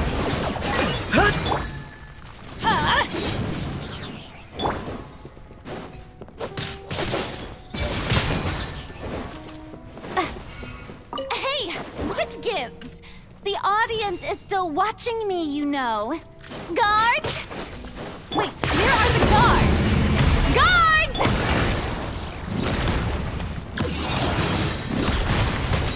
Oh, everybody stand up! Locked on.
Farina. Farina. Huh? Who's that? Who's calling me? Where are you? Be not nervous. Be not afraid. I am before you. Wait a moment. You're near me? How can this be? Mirror you, huh? You know what? That's not bad. Let's go with that. Mirror me? What do you wish to say? The prophecy. Have you heard of it? What prophecy? Wait. I know. I think. I don't know why, but it's in my head somehow. The people will all be dissolved into the waters, and only the Hydro Archon will remain, weeping on her throne. Only then will the sins of the people of Fontaine be washed away. Oh, very good. You know it well. What's going on? I can't seem to remember anything clearly. The only thing I know for sure is this prophecy. Will it really come to pass? Yes, it will. And that is why I've come to you. Disaster will come to Fontaine sooner or later. Things will develop just as the prophecy declared. There is no escaping it. But doesn't that mean everyone will die? I'm a Fontainian just like them. Will I dissolve too? Oh, don't worry. Magical meetings exist in this world precisely to give people a chance to turn things around. It is the reason why you met me today. I will tell you how to save everyone, but you may have to suffer somewhat. Oh, so there's still hope after all. Goodness, you frightened me. You spoke so much and with so much certainty. As for the suffering, well, I will admit that the first thing that came to mind was, why do I have to be the one to suffer? But if the prophecy will come true, I'll also die anyway, right? So if I've already met you as my magical meeting in this world, if there were scales, with all the people of Fontaine on one side, and my pain on the other, is it not obvious where the scales should tilt? You truly are the perfect human, my ideal. I suppose this would also be the justice that belongs. Huh? Don't worry, it's nothing. Listen well. Fontaine has just lost its Hydro Archon. I need you to play a role, that of the new Archon. Play as a god? That's right. You must begin a never-ending masquerade. You must never let anyone suspect your identity. If you can keep it up, then I shall have my way of defying this prophecy. But should your identity be revealed, then all hope will be lost. But how will I do this? A human assuming the role of a god without being exposed. Don't worry. What you must do is not to turn yourself into a real god. You simply need to play the role of a god as humans imagine them to be. Being a human yourself, I'm sure you already know what such an entity would be like. Remember, your true challenge will not be pursuing divinity, but contending against humanity. I'm still not sure I understand, but I'll try. I'll try to do this. So, how long am I going to have to play this role? To accomplish this mission, you will have to stay on the stage for many, many years. You will endure and not grow old until your task ends. But I promise you, all will eventually end in a magnificent and dramatic trial, and everyone will be saved. A trial, huh? How exciting. I'll be looking forward to it.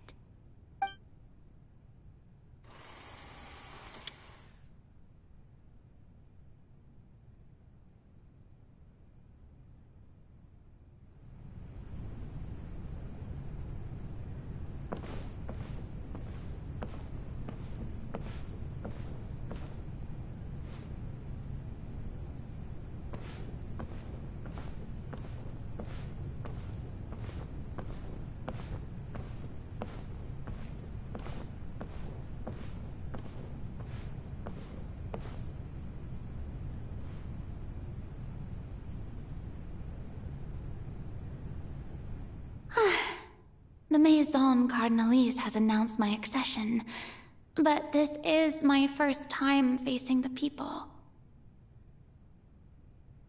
What should I say to most appear like a god? To be honest, I still don't know. Perhaps... Ladies and gentlemen, good evening, and welcome to the Opera Epiclese. I'm sure you've all heard about how I have taken on the role of Hydro Archon. Indeed, I am Verena de Fontaine, your new Archon. In truth, I know little about becoming a nation's new god, but it will be my honor to guide you all. As the god Focalor, the god of justice, I shall do all within my power to lead you into an age of fairness and justice. Once again, thank you all for coming. If you should have any questions or suggestions, please send them to the Maison Cardinalise. The future of Fontaine will require us to work together, after all. This should do it. I thought I might stammer, but thankfully, I was able to convey my thoughts just fine. Okay, and next. That's the new Hydro Archon. Is this some kind of joke by the Maison? I would have thought that a being that surpasses humanity would be a bit more assertive. Hey, did you hear that? She even told us to send her suggestions there at the end. Shouldn't gods be all-powerful? She's being so modest. What's the difference between her and an ordinary person, then? If you ask me, perhaps the succession didn't actually happen. She might just be a Maison-backed puppet. Wait, what's going on? Why is everyone suspecting me of being a fake? Oh, this is bad. If I get exposed here, there'll be no saving the people from the prophecy. Right. Mirmi said that I just need to play the role of a god as humans imagine them to be. Calm down, Verena. Think. What do the people want? How would they imagine a god to speak and act? Assertive, with a strong sense of presence. One who can dispel all doubt. That is the character I'm fated to play.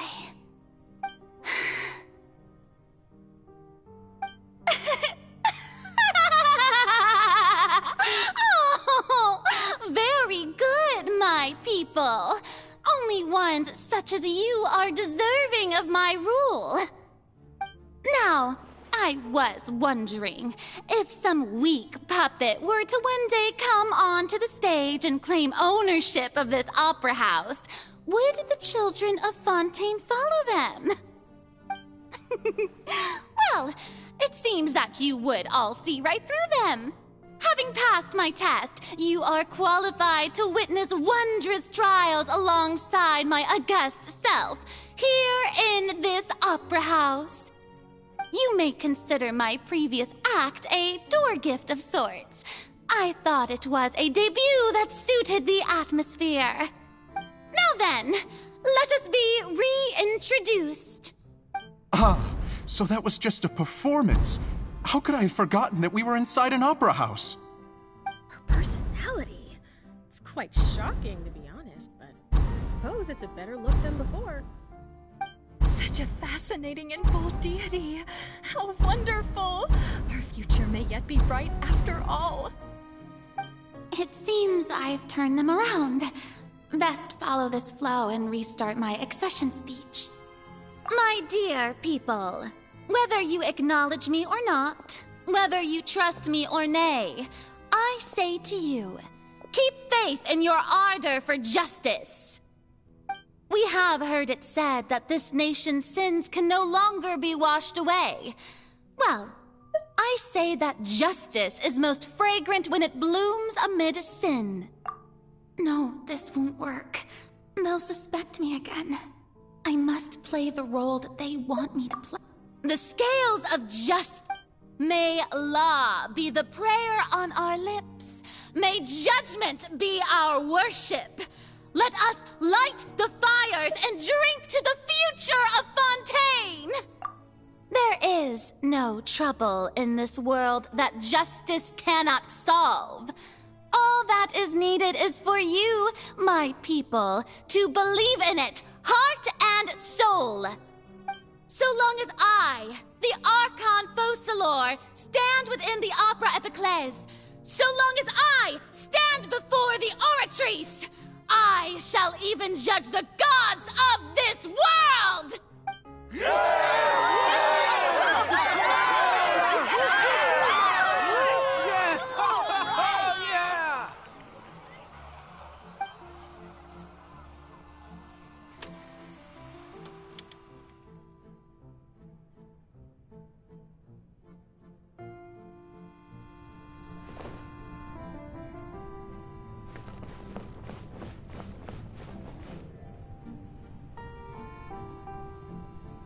Lady Farina, here are today's case reports, as well as a summary of the follow-up for your perusal.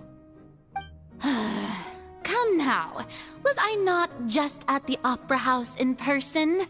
Leave these kinds of things to Neuvillette. Besides, none of these trials were the one that I'm looking forward to the most. If I may be so impertinent, what kind of trial are you truly looking forward to? A magnificent, dramatic, and wondrous trial. A trial to end all things. How could you hope to understand? That's true. I fear I lack the ability to grasp your divine thought, Lady Archon. No need for fright, and do not take what I said before too seriously. Go now, do your duties. The trial I await. It will come one day.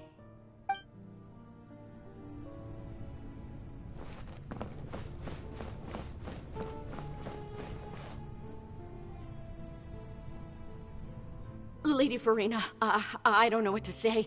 Thank you for agreeing to see me. No need to thank me. Or rather, thank your own sense of perseverance instead. Long have you stood in line to meet me, have you not? Oh, I'm afraid that's just an inevitable consequence of my divine charm. All right, Deoteria, is it? How is your son's illness? You remembered me, and you knew of my family, too. He is doing much better now. In fact, he is far more of an ardent believer than I. He was the one who forced me to seek an audience with you, and to bring your words back to him. Oh, good. Very good. If this should happen again in the future, please do not hesitate to come and tell me. Going down to citizens' homes every so often, while not usual practice, should serve as a fine change of pace. Oh, you're such a gentle and wise god. Thank you once again, on behalf of my son.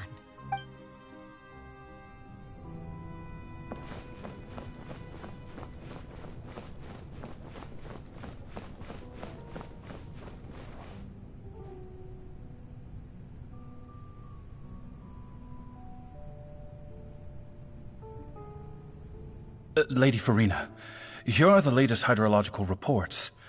As for the specific parameters you asked to take note of, I'm afraid things still don't look good. I see. It's as I thought then. As your god, I did already expect this, but I wanted to see how far your human wisdom would allow you to analyze it. All manner of signs indicate that the prophecy will still come to pass. Forget it. That's not something you need to worry about right now. Well, as I understand it, the Fontaine Research Institute is also trying to find a way to counter the rising water levels. Really? Have they found anything? I'm afraid that they haven't found any effective solution thus far. Oh, is that so? Well, no wonder. This issue has reached the realm of the gods, after all. Still, their spirit is praiseworthy.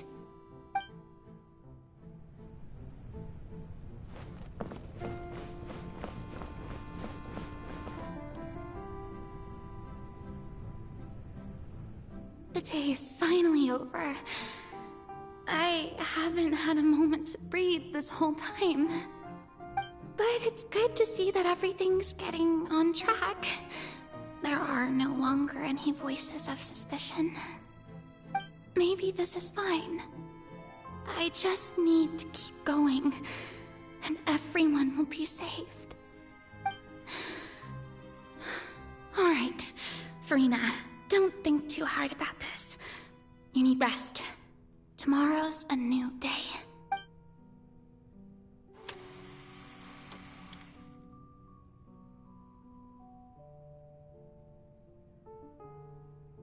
Lady Farina, here are the new trial reports for the latest cases, as well as a summary of the follow-up. There'll be no need for that. I've seen them already.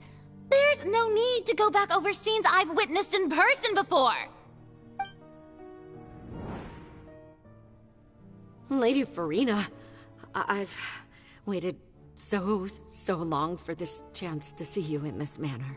Indeed, my dear, loyal citizen. This joyous moment is an honor for us both.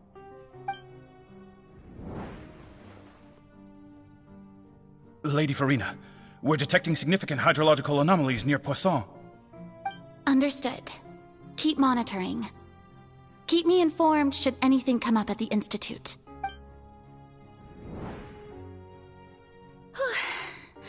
I don't think I let anything slip today. I must show the people that there is nothing to worry about. I just don't know when these days will end. I feel utterly exhausted. Best to rest early today, too.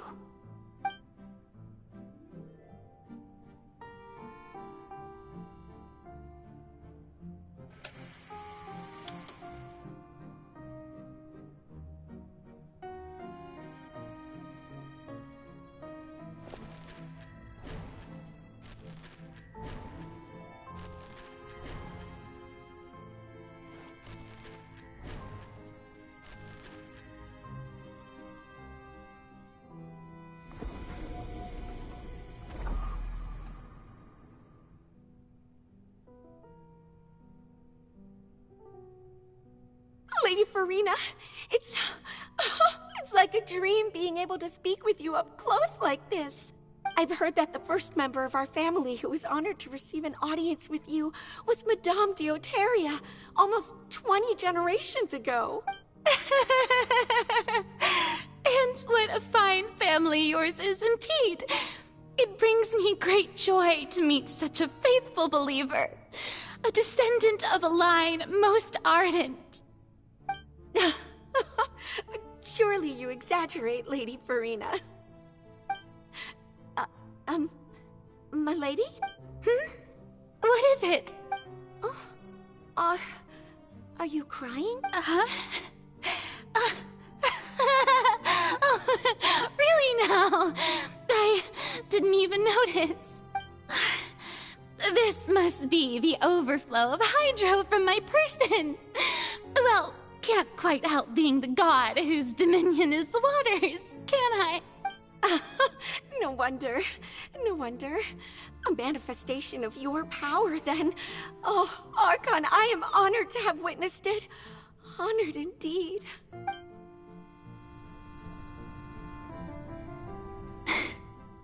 So interminable. So lonely. Just how much longer? Hundreds of years must have passed by now. Perhaps the show must go on for hundreds more. I never imagined that it would hurt so much. Have I reached my limit? No. Perhaps I reached it long ago. Today I didn't even notice my own tears. I want to tell someone, anyone, about this. But would that not destroy all I've done so far? I've conducted so many investigations across the centuries. But there's not even a sliver of hope that we might break the prophecy. All I can do is keep heart. I must maintain this act. It is the only way to save Fontaine. Please, mirror me. You have to succeed.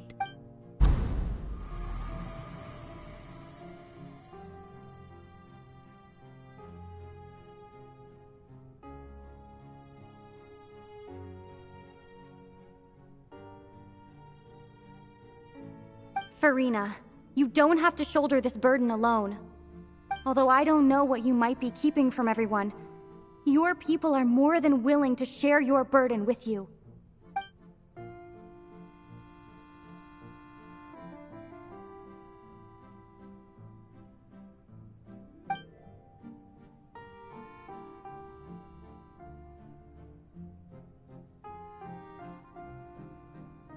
Share my burden. That's impossible. It was fated right from the start that this would be my duty alone. But even if your burden doesn't need to be shared, you can still choose to confide in someone. Just share it with me.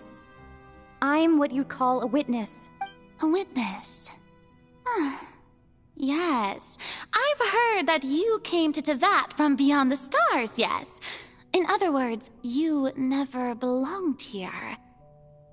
And if Tevat is, in its entirety, a show on a stage, then you're just a spectator, aren't you?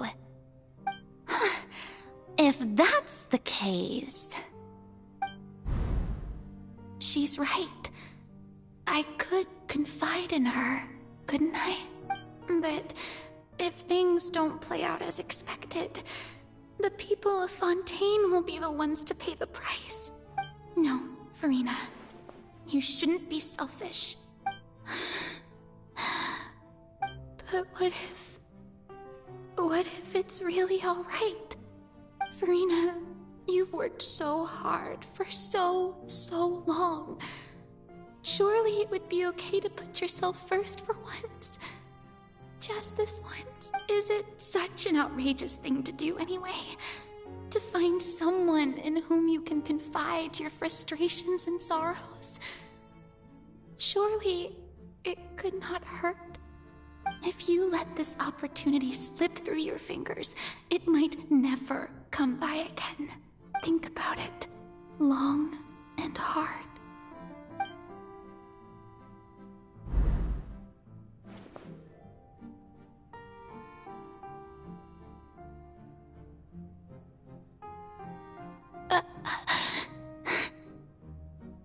No, I have nothing to say. I am Farina, the Archon of Fontaine.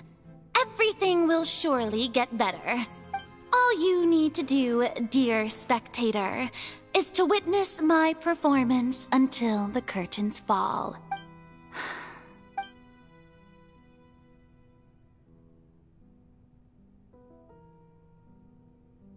Fine.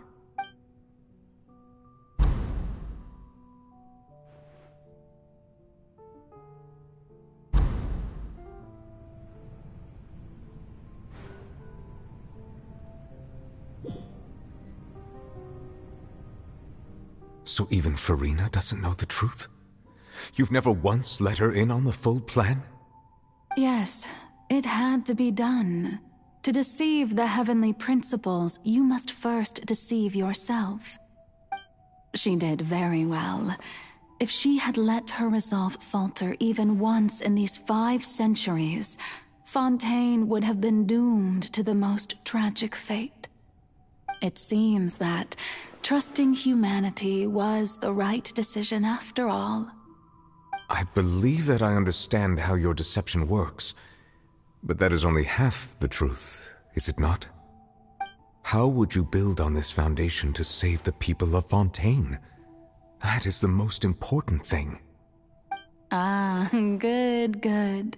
Of course, the Iudex of Fontaine has pinpointed the crux of the issue. I'm sure you've long sensed that the Oratrice is no simple machine, yes? I've always suspected that it had its own consciousness, and Lenny did mention that he heard a human voice within the core chamber.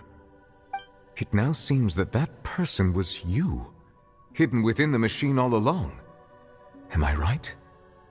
And then I became one with the Oratrice, taking Fontaine's gnosis with me. Yes, it would seem so, wouldn't it? Alas, your understanding of this device still lacks sufficient depth. In truth, it is no enactor of justice. It is, in fact, a device created to kill the god of justice. I beg your pardon? Oh, you have it. And to be more precise, not only will the Oratrice take down the god of justice, it will also take down the divine throne upon which she has been placed. I mean, did you think I would be the sort to enjoy peaceful repose while Farina suffered? My work over these last 500 years has been to constantly accumulate indemnitium within the Oratrice. But really, some have already discovered that only a small fraction of the energy generated by the device was ever used to provide power to Fontaine. The vast majority had to be, accumulated to enact this death sentence. It was all part of your plan, then? Both the trial and the sentence? Indeed. This power, accrued over 5 centuries, could have sustained Fontainians for millennia had it only been used for that purpose. Almost all of it has now been stored within the Oratrice. But only power of this magnitude could hope to destroy the Hydro Archon's divine throne, shaking the rules established by Celestia, and breaking through the institution that is the Seven. So the Oratrice's call for death was for neither Farina nor Focalor, but for the Hydro Archon. The destruction of that divine throne. If I do not misunderstand your intent, you must be... returning what's rightfully yours to you, of course. In other words, this was all done to return the authority of the Hydro Archon to the Hydro Dragon of this planet. But...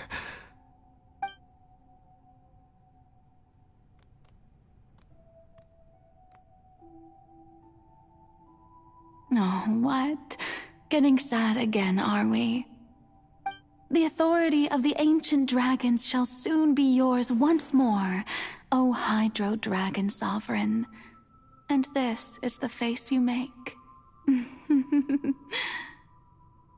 all you've done throughout the years is just so you can sacrifice yourself at the very end. I've never quite seen it that way, you know.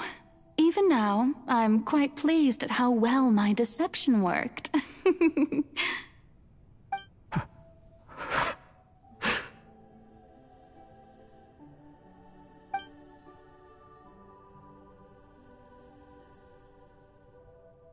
Hydro Dragon, don't cry. I must say, had it been within my rights, I would have loved to judge the heavenly principles themselves. Were they not guilty of essentially the same crime?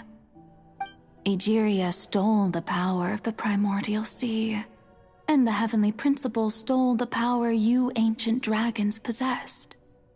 I, for my part, am the god of justice. And is it not just that your original powers should be returned to you? Speaking of justice, I have always believed that justice lies in the process of pursuing human existence itself. So, if the theft of the primordial sea's might was Fontaine's original sin, then, leaving matters of procedural right and wrong aside, the descent of the Fontainians as humans and their right to exist in this world would be Fontaine's original justice. In other words, existence was Egeria's justice, and to me, justice is the continuation of that existence. Defying the prophecy and ensuring that Fontaine's people shall live on, that should be the justice enthroned over all others. At this point, we, whether it be myself or all other Fontainians, have shouldered the burden of this sin for far too long.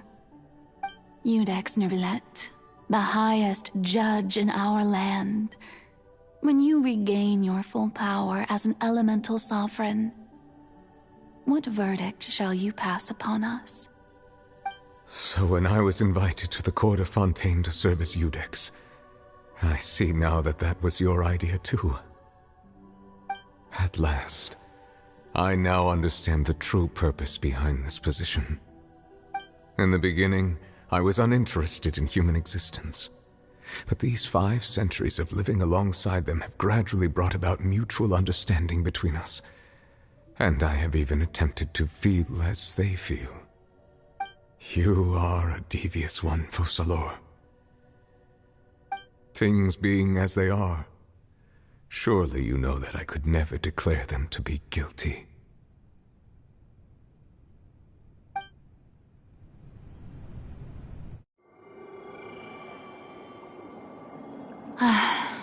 The hour of my execution is almost here. For the sinner, the curtain call has come. I know I may not sound it, but faced with death, I find myself a little afraid. Perhaps this is one thing both gods and humans have in common.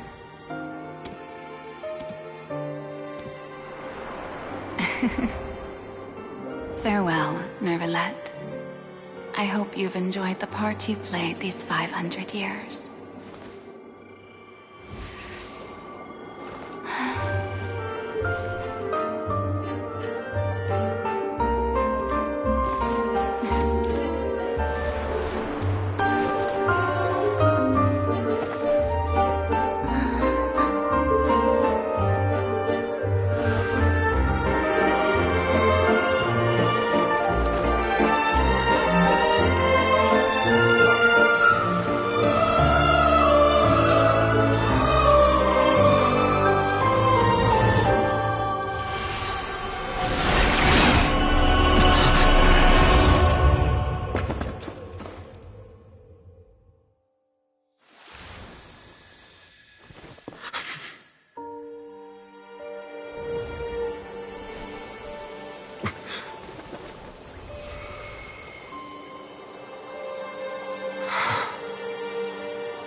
Judex Novelet, hereby declare, people of Fontaine, your sins are forgiven.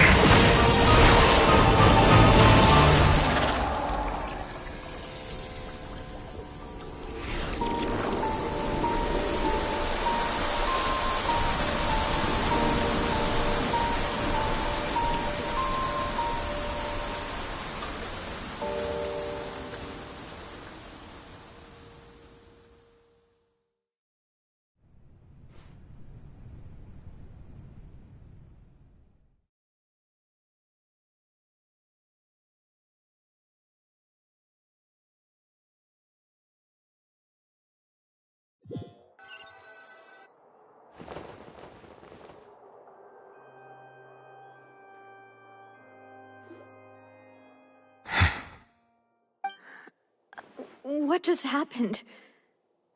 Has the death sentence been carried out? Was that bright light some sort of misdirection? I have a feeling that something huge just happened.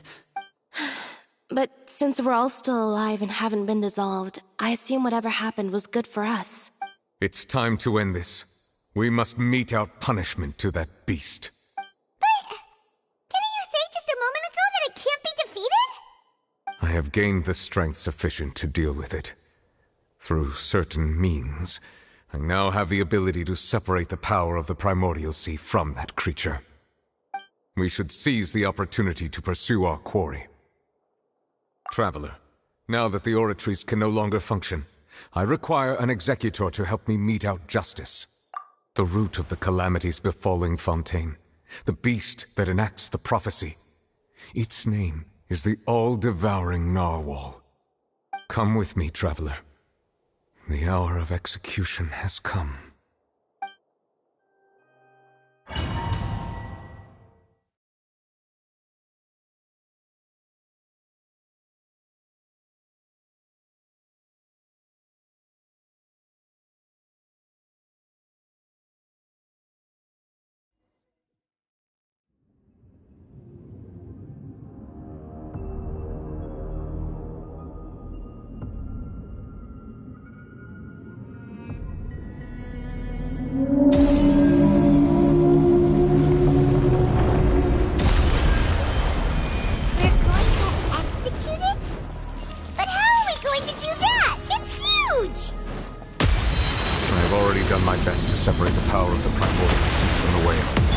Considering the size of the beast, I cannot reach the power source. Unless we can find a way to attack it from within. I shall share a part of the infinite power with you. We shall look for an opening together.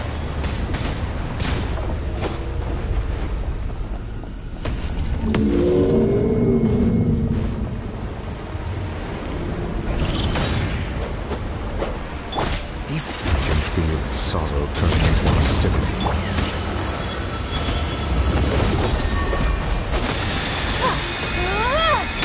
I got him cornered!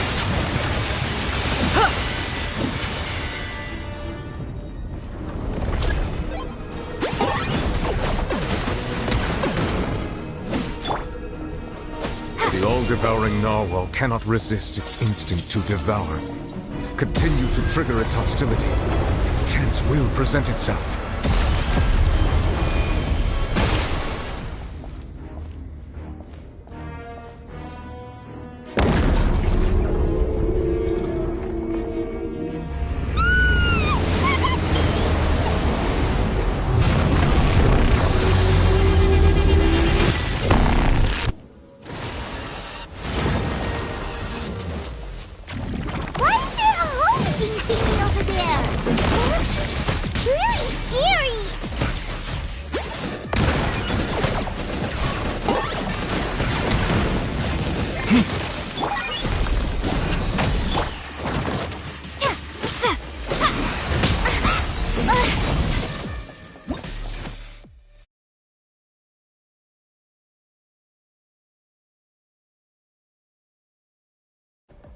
I have granted you my protection.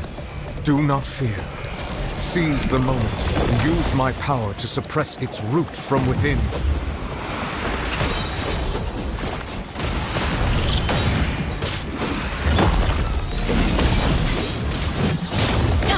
Not too far now. Teamwork is dreamwork!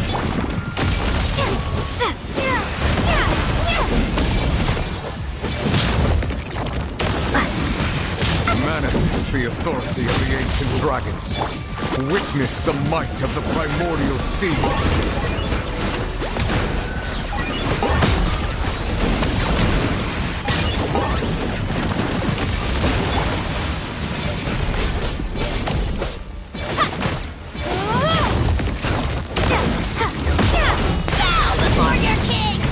Target acquired. Amidst your soul!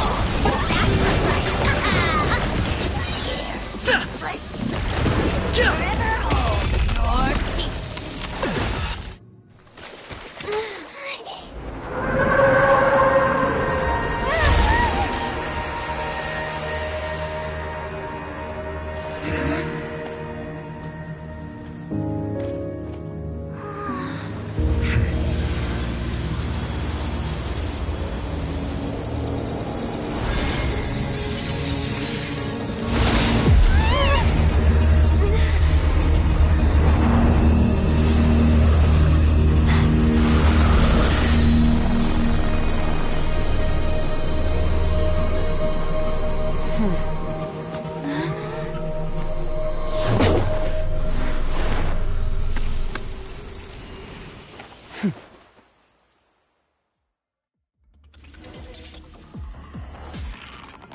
Thanks for helping with the cleanup.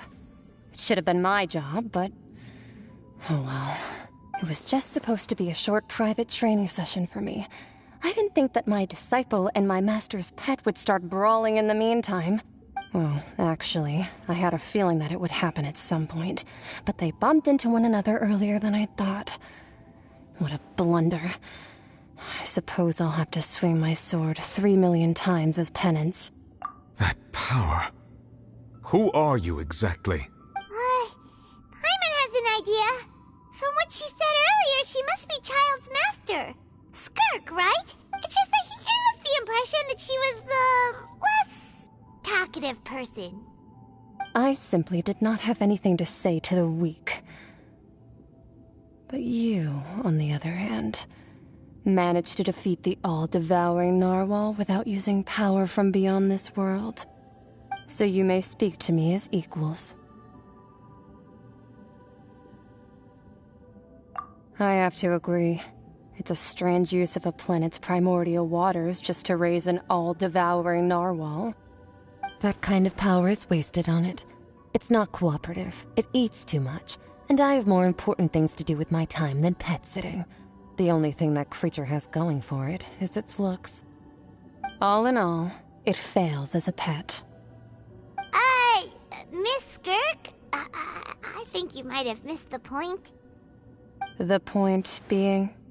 Well, being that this pet almost destroyed an entire nation. So what sort of person is your master? Well, Child's master's master. Wait, is that right? Oh, right. So you don't know him. Sorry, I assumed you did. His name is Sertologi. Huh? I am unfamiliar with that name. Huh. So Master isn't sufficiently famous. How should I describe him then? Have you heard of the name The Fowl? The Fowl? Still nothing? Well, how about the Visionary? Vetterfulnir then? Or Gold Rhindaughter? Ooh, that one we've heard! Rhindaughter's part of the Hexen Circle. She's Albedo's mom, right? Oh, so you do know that name. To be honest, I also heard all of those names and titles from my master. I don't actually know them either. But I suppose you understand now, yes? My master is likely a similar sort to Rhindaughter. They're both— Wait! Didn't you also mention a visionary person? Paimon didn't quite catch their name. Actually, never mind that. I believe it expedient to inform you that the all-devouring narwhal used up nearly all its strength fighting you. Such roiling hydro energies will prove difficult for the planet's deep seas to digest. As such, The Fontaine back on the surface has most likely been thrown into chaos. In other words, the prophecy that you've been fretting over should now be in full swing. What?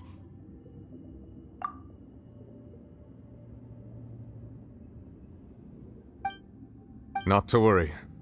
Focalor has already managed to deceive the heavenly principles.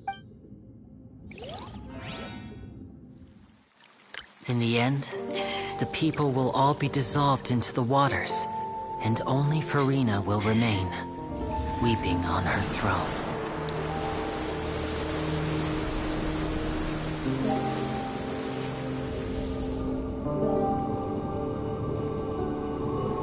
Only then will the sins of the people of Fontaine be washed away.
Initiate emergency rescue!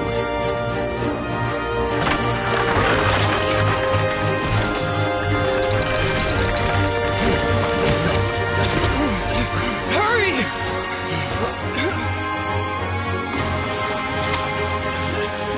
Hey, lend a hand!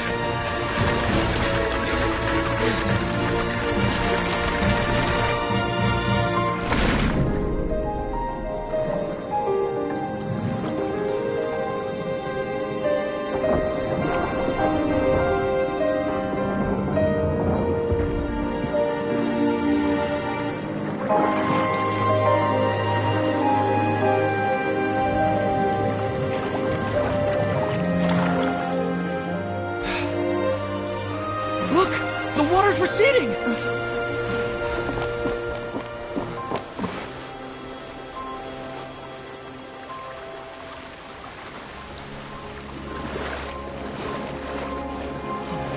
It's a miracle! Water's receding. We didn't dissolve. The prophecy was wrong. The prophecy was wrong!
The soil renewed!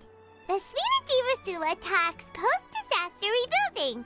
I recently visited Poisson to meet with Miss Navia, spokesperson of the Spina di Rosula.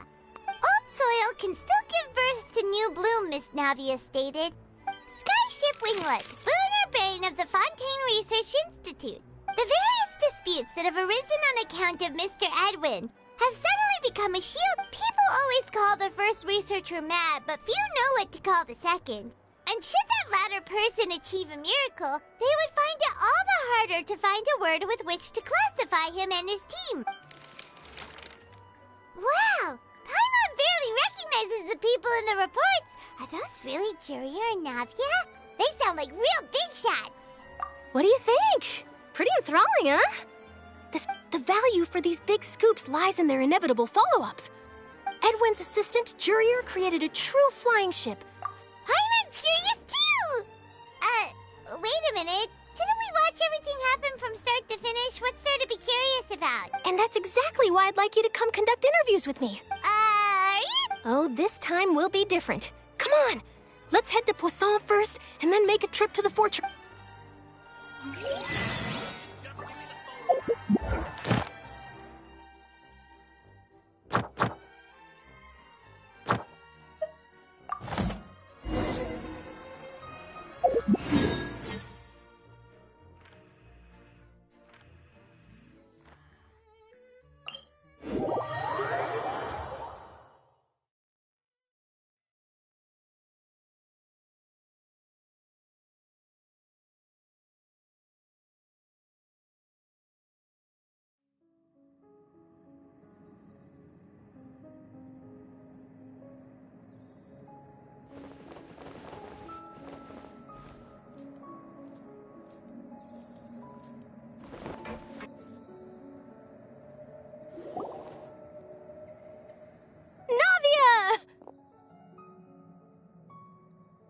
Oh, it's you. What brings you all here? Hey, we're just having a look around. I'm here to update myself on how things are going here. Oh, the Fatui are here too. Let me introduce you. This is Mr. Garunt Snežević. He represented the Knave in sending us a large amount of supplies, and is helping with our work. Our residents are hard at work as well. Thanks to everyone, work is progressing nicely. We've lost a lot of people, but we're moving forward. That will have to be enough. Hello, Miss Charlotte. I'm a big fan of yours. I especially like that article you wrote last year about Fontaine's stray cats. But if you don't mind, could you not emphasize our role too much in your report? It's not charity we're doing here. We just happen to share the same interests as the Spina. I get where you're coming from. I'll keep it as simple as possible. Or would you be willing to feature as friendly neighbors? That would be fine. Thanks. Oh, you're back too. How are things? We finished laying down the construction materials. It'll be another hour before the workers are able to go over there. Huh? You're here too, Clorian? Well, her reputation's greatly risen after that whole duel business with Miss Farina. So she's here in Poisson to wait out the heat. All right. She really came here to help me out. There's too much to consider in the reconstruction of Poisson. The Spina has need of more decision-makers.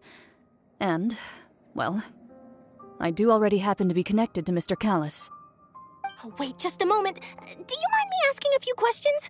You know, about how you felt before the duel, about what it was like facing down a god. There's lots of... Forget it.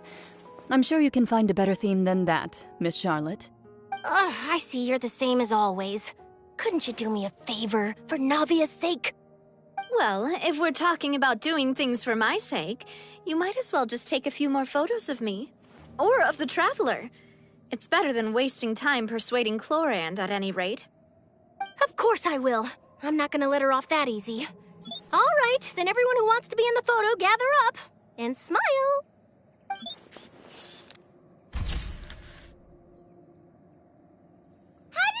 Was it a good shot? Did Paimon look cute in it? Not bad. Your addition really helped the composition of the picture. All right, hang on a moment. Let me snap a few more shots.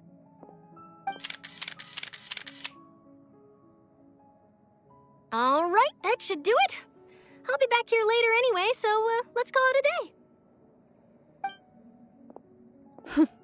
You're very quick. Speed is of the essence when it comes to the news, and freshness is the key. Also, not to brag, but I'm pretty good at building connections. Who knows? I might eventually get that interview with you after all, Miss Clarand. Wow, you really do have that never say die spirit. I'm impressed.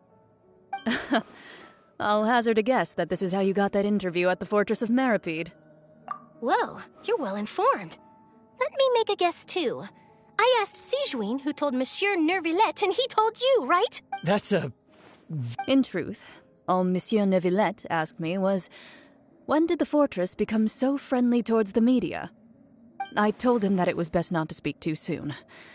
There's no guarantee that Ridsley will make a personal appearance. You're right. I've got to treasure every moment I have with them. In which case, I'll be making a move first. Stay safe now. And tell me if you...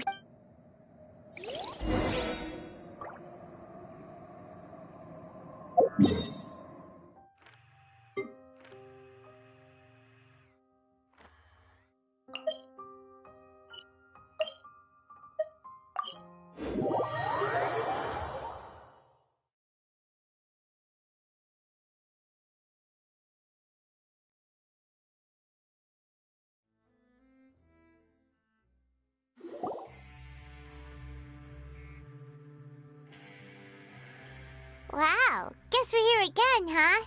There's a real nostalgic feeling to this place. Looks like you've been missing us. Duke! Did you come all the way to the entrance to greet us? Of course. I'm here to welcome you and our dear Miss Charlotte, whom our good head nurse recommended to me. It's an honor to finally meet the much-rumored Duke. Thank you for consenting to my visit to the fortress, sir.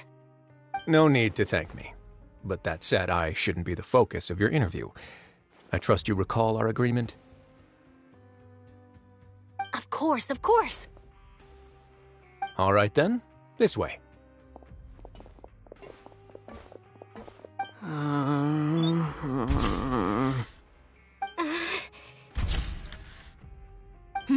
Hey, no need to be so nervous. I've already taken all the photos. Miss Charlotte. It would seem that Miss Lorvine doesn't want her face to appear beside that of Mr. Jurier, Sir, please don't say things like that. But it looks like dear Mr. Jurier denies it. Might this interview be very important? No, I just... This is my first... Now, I might not look it, but I actually did meet Mr. Edwin once.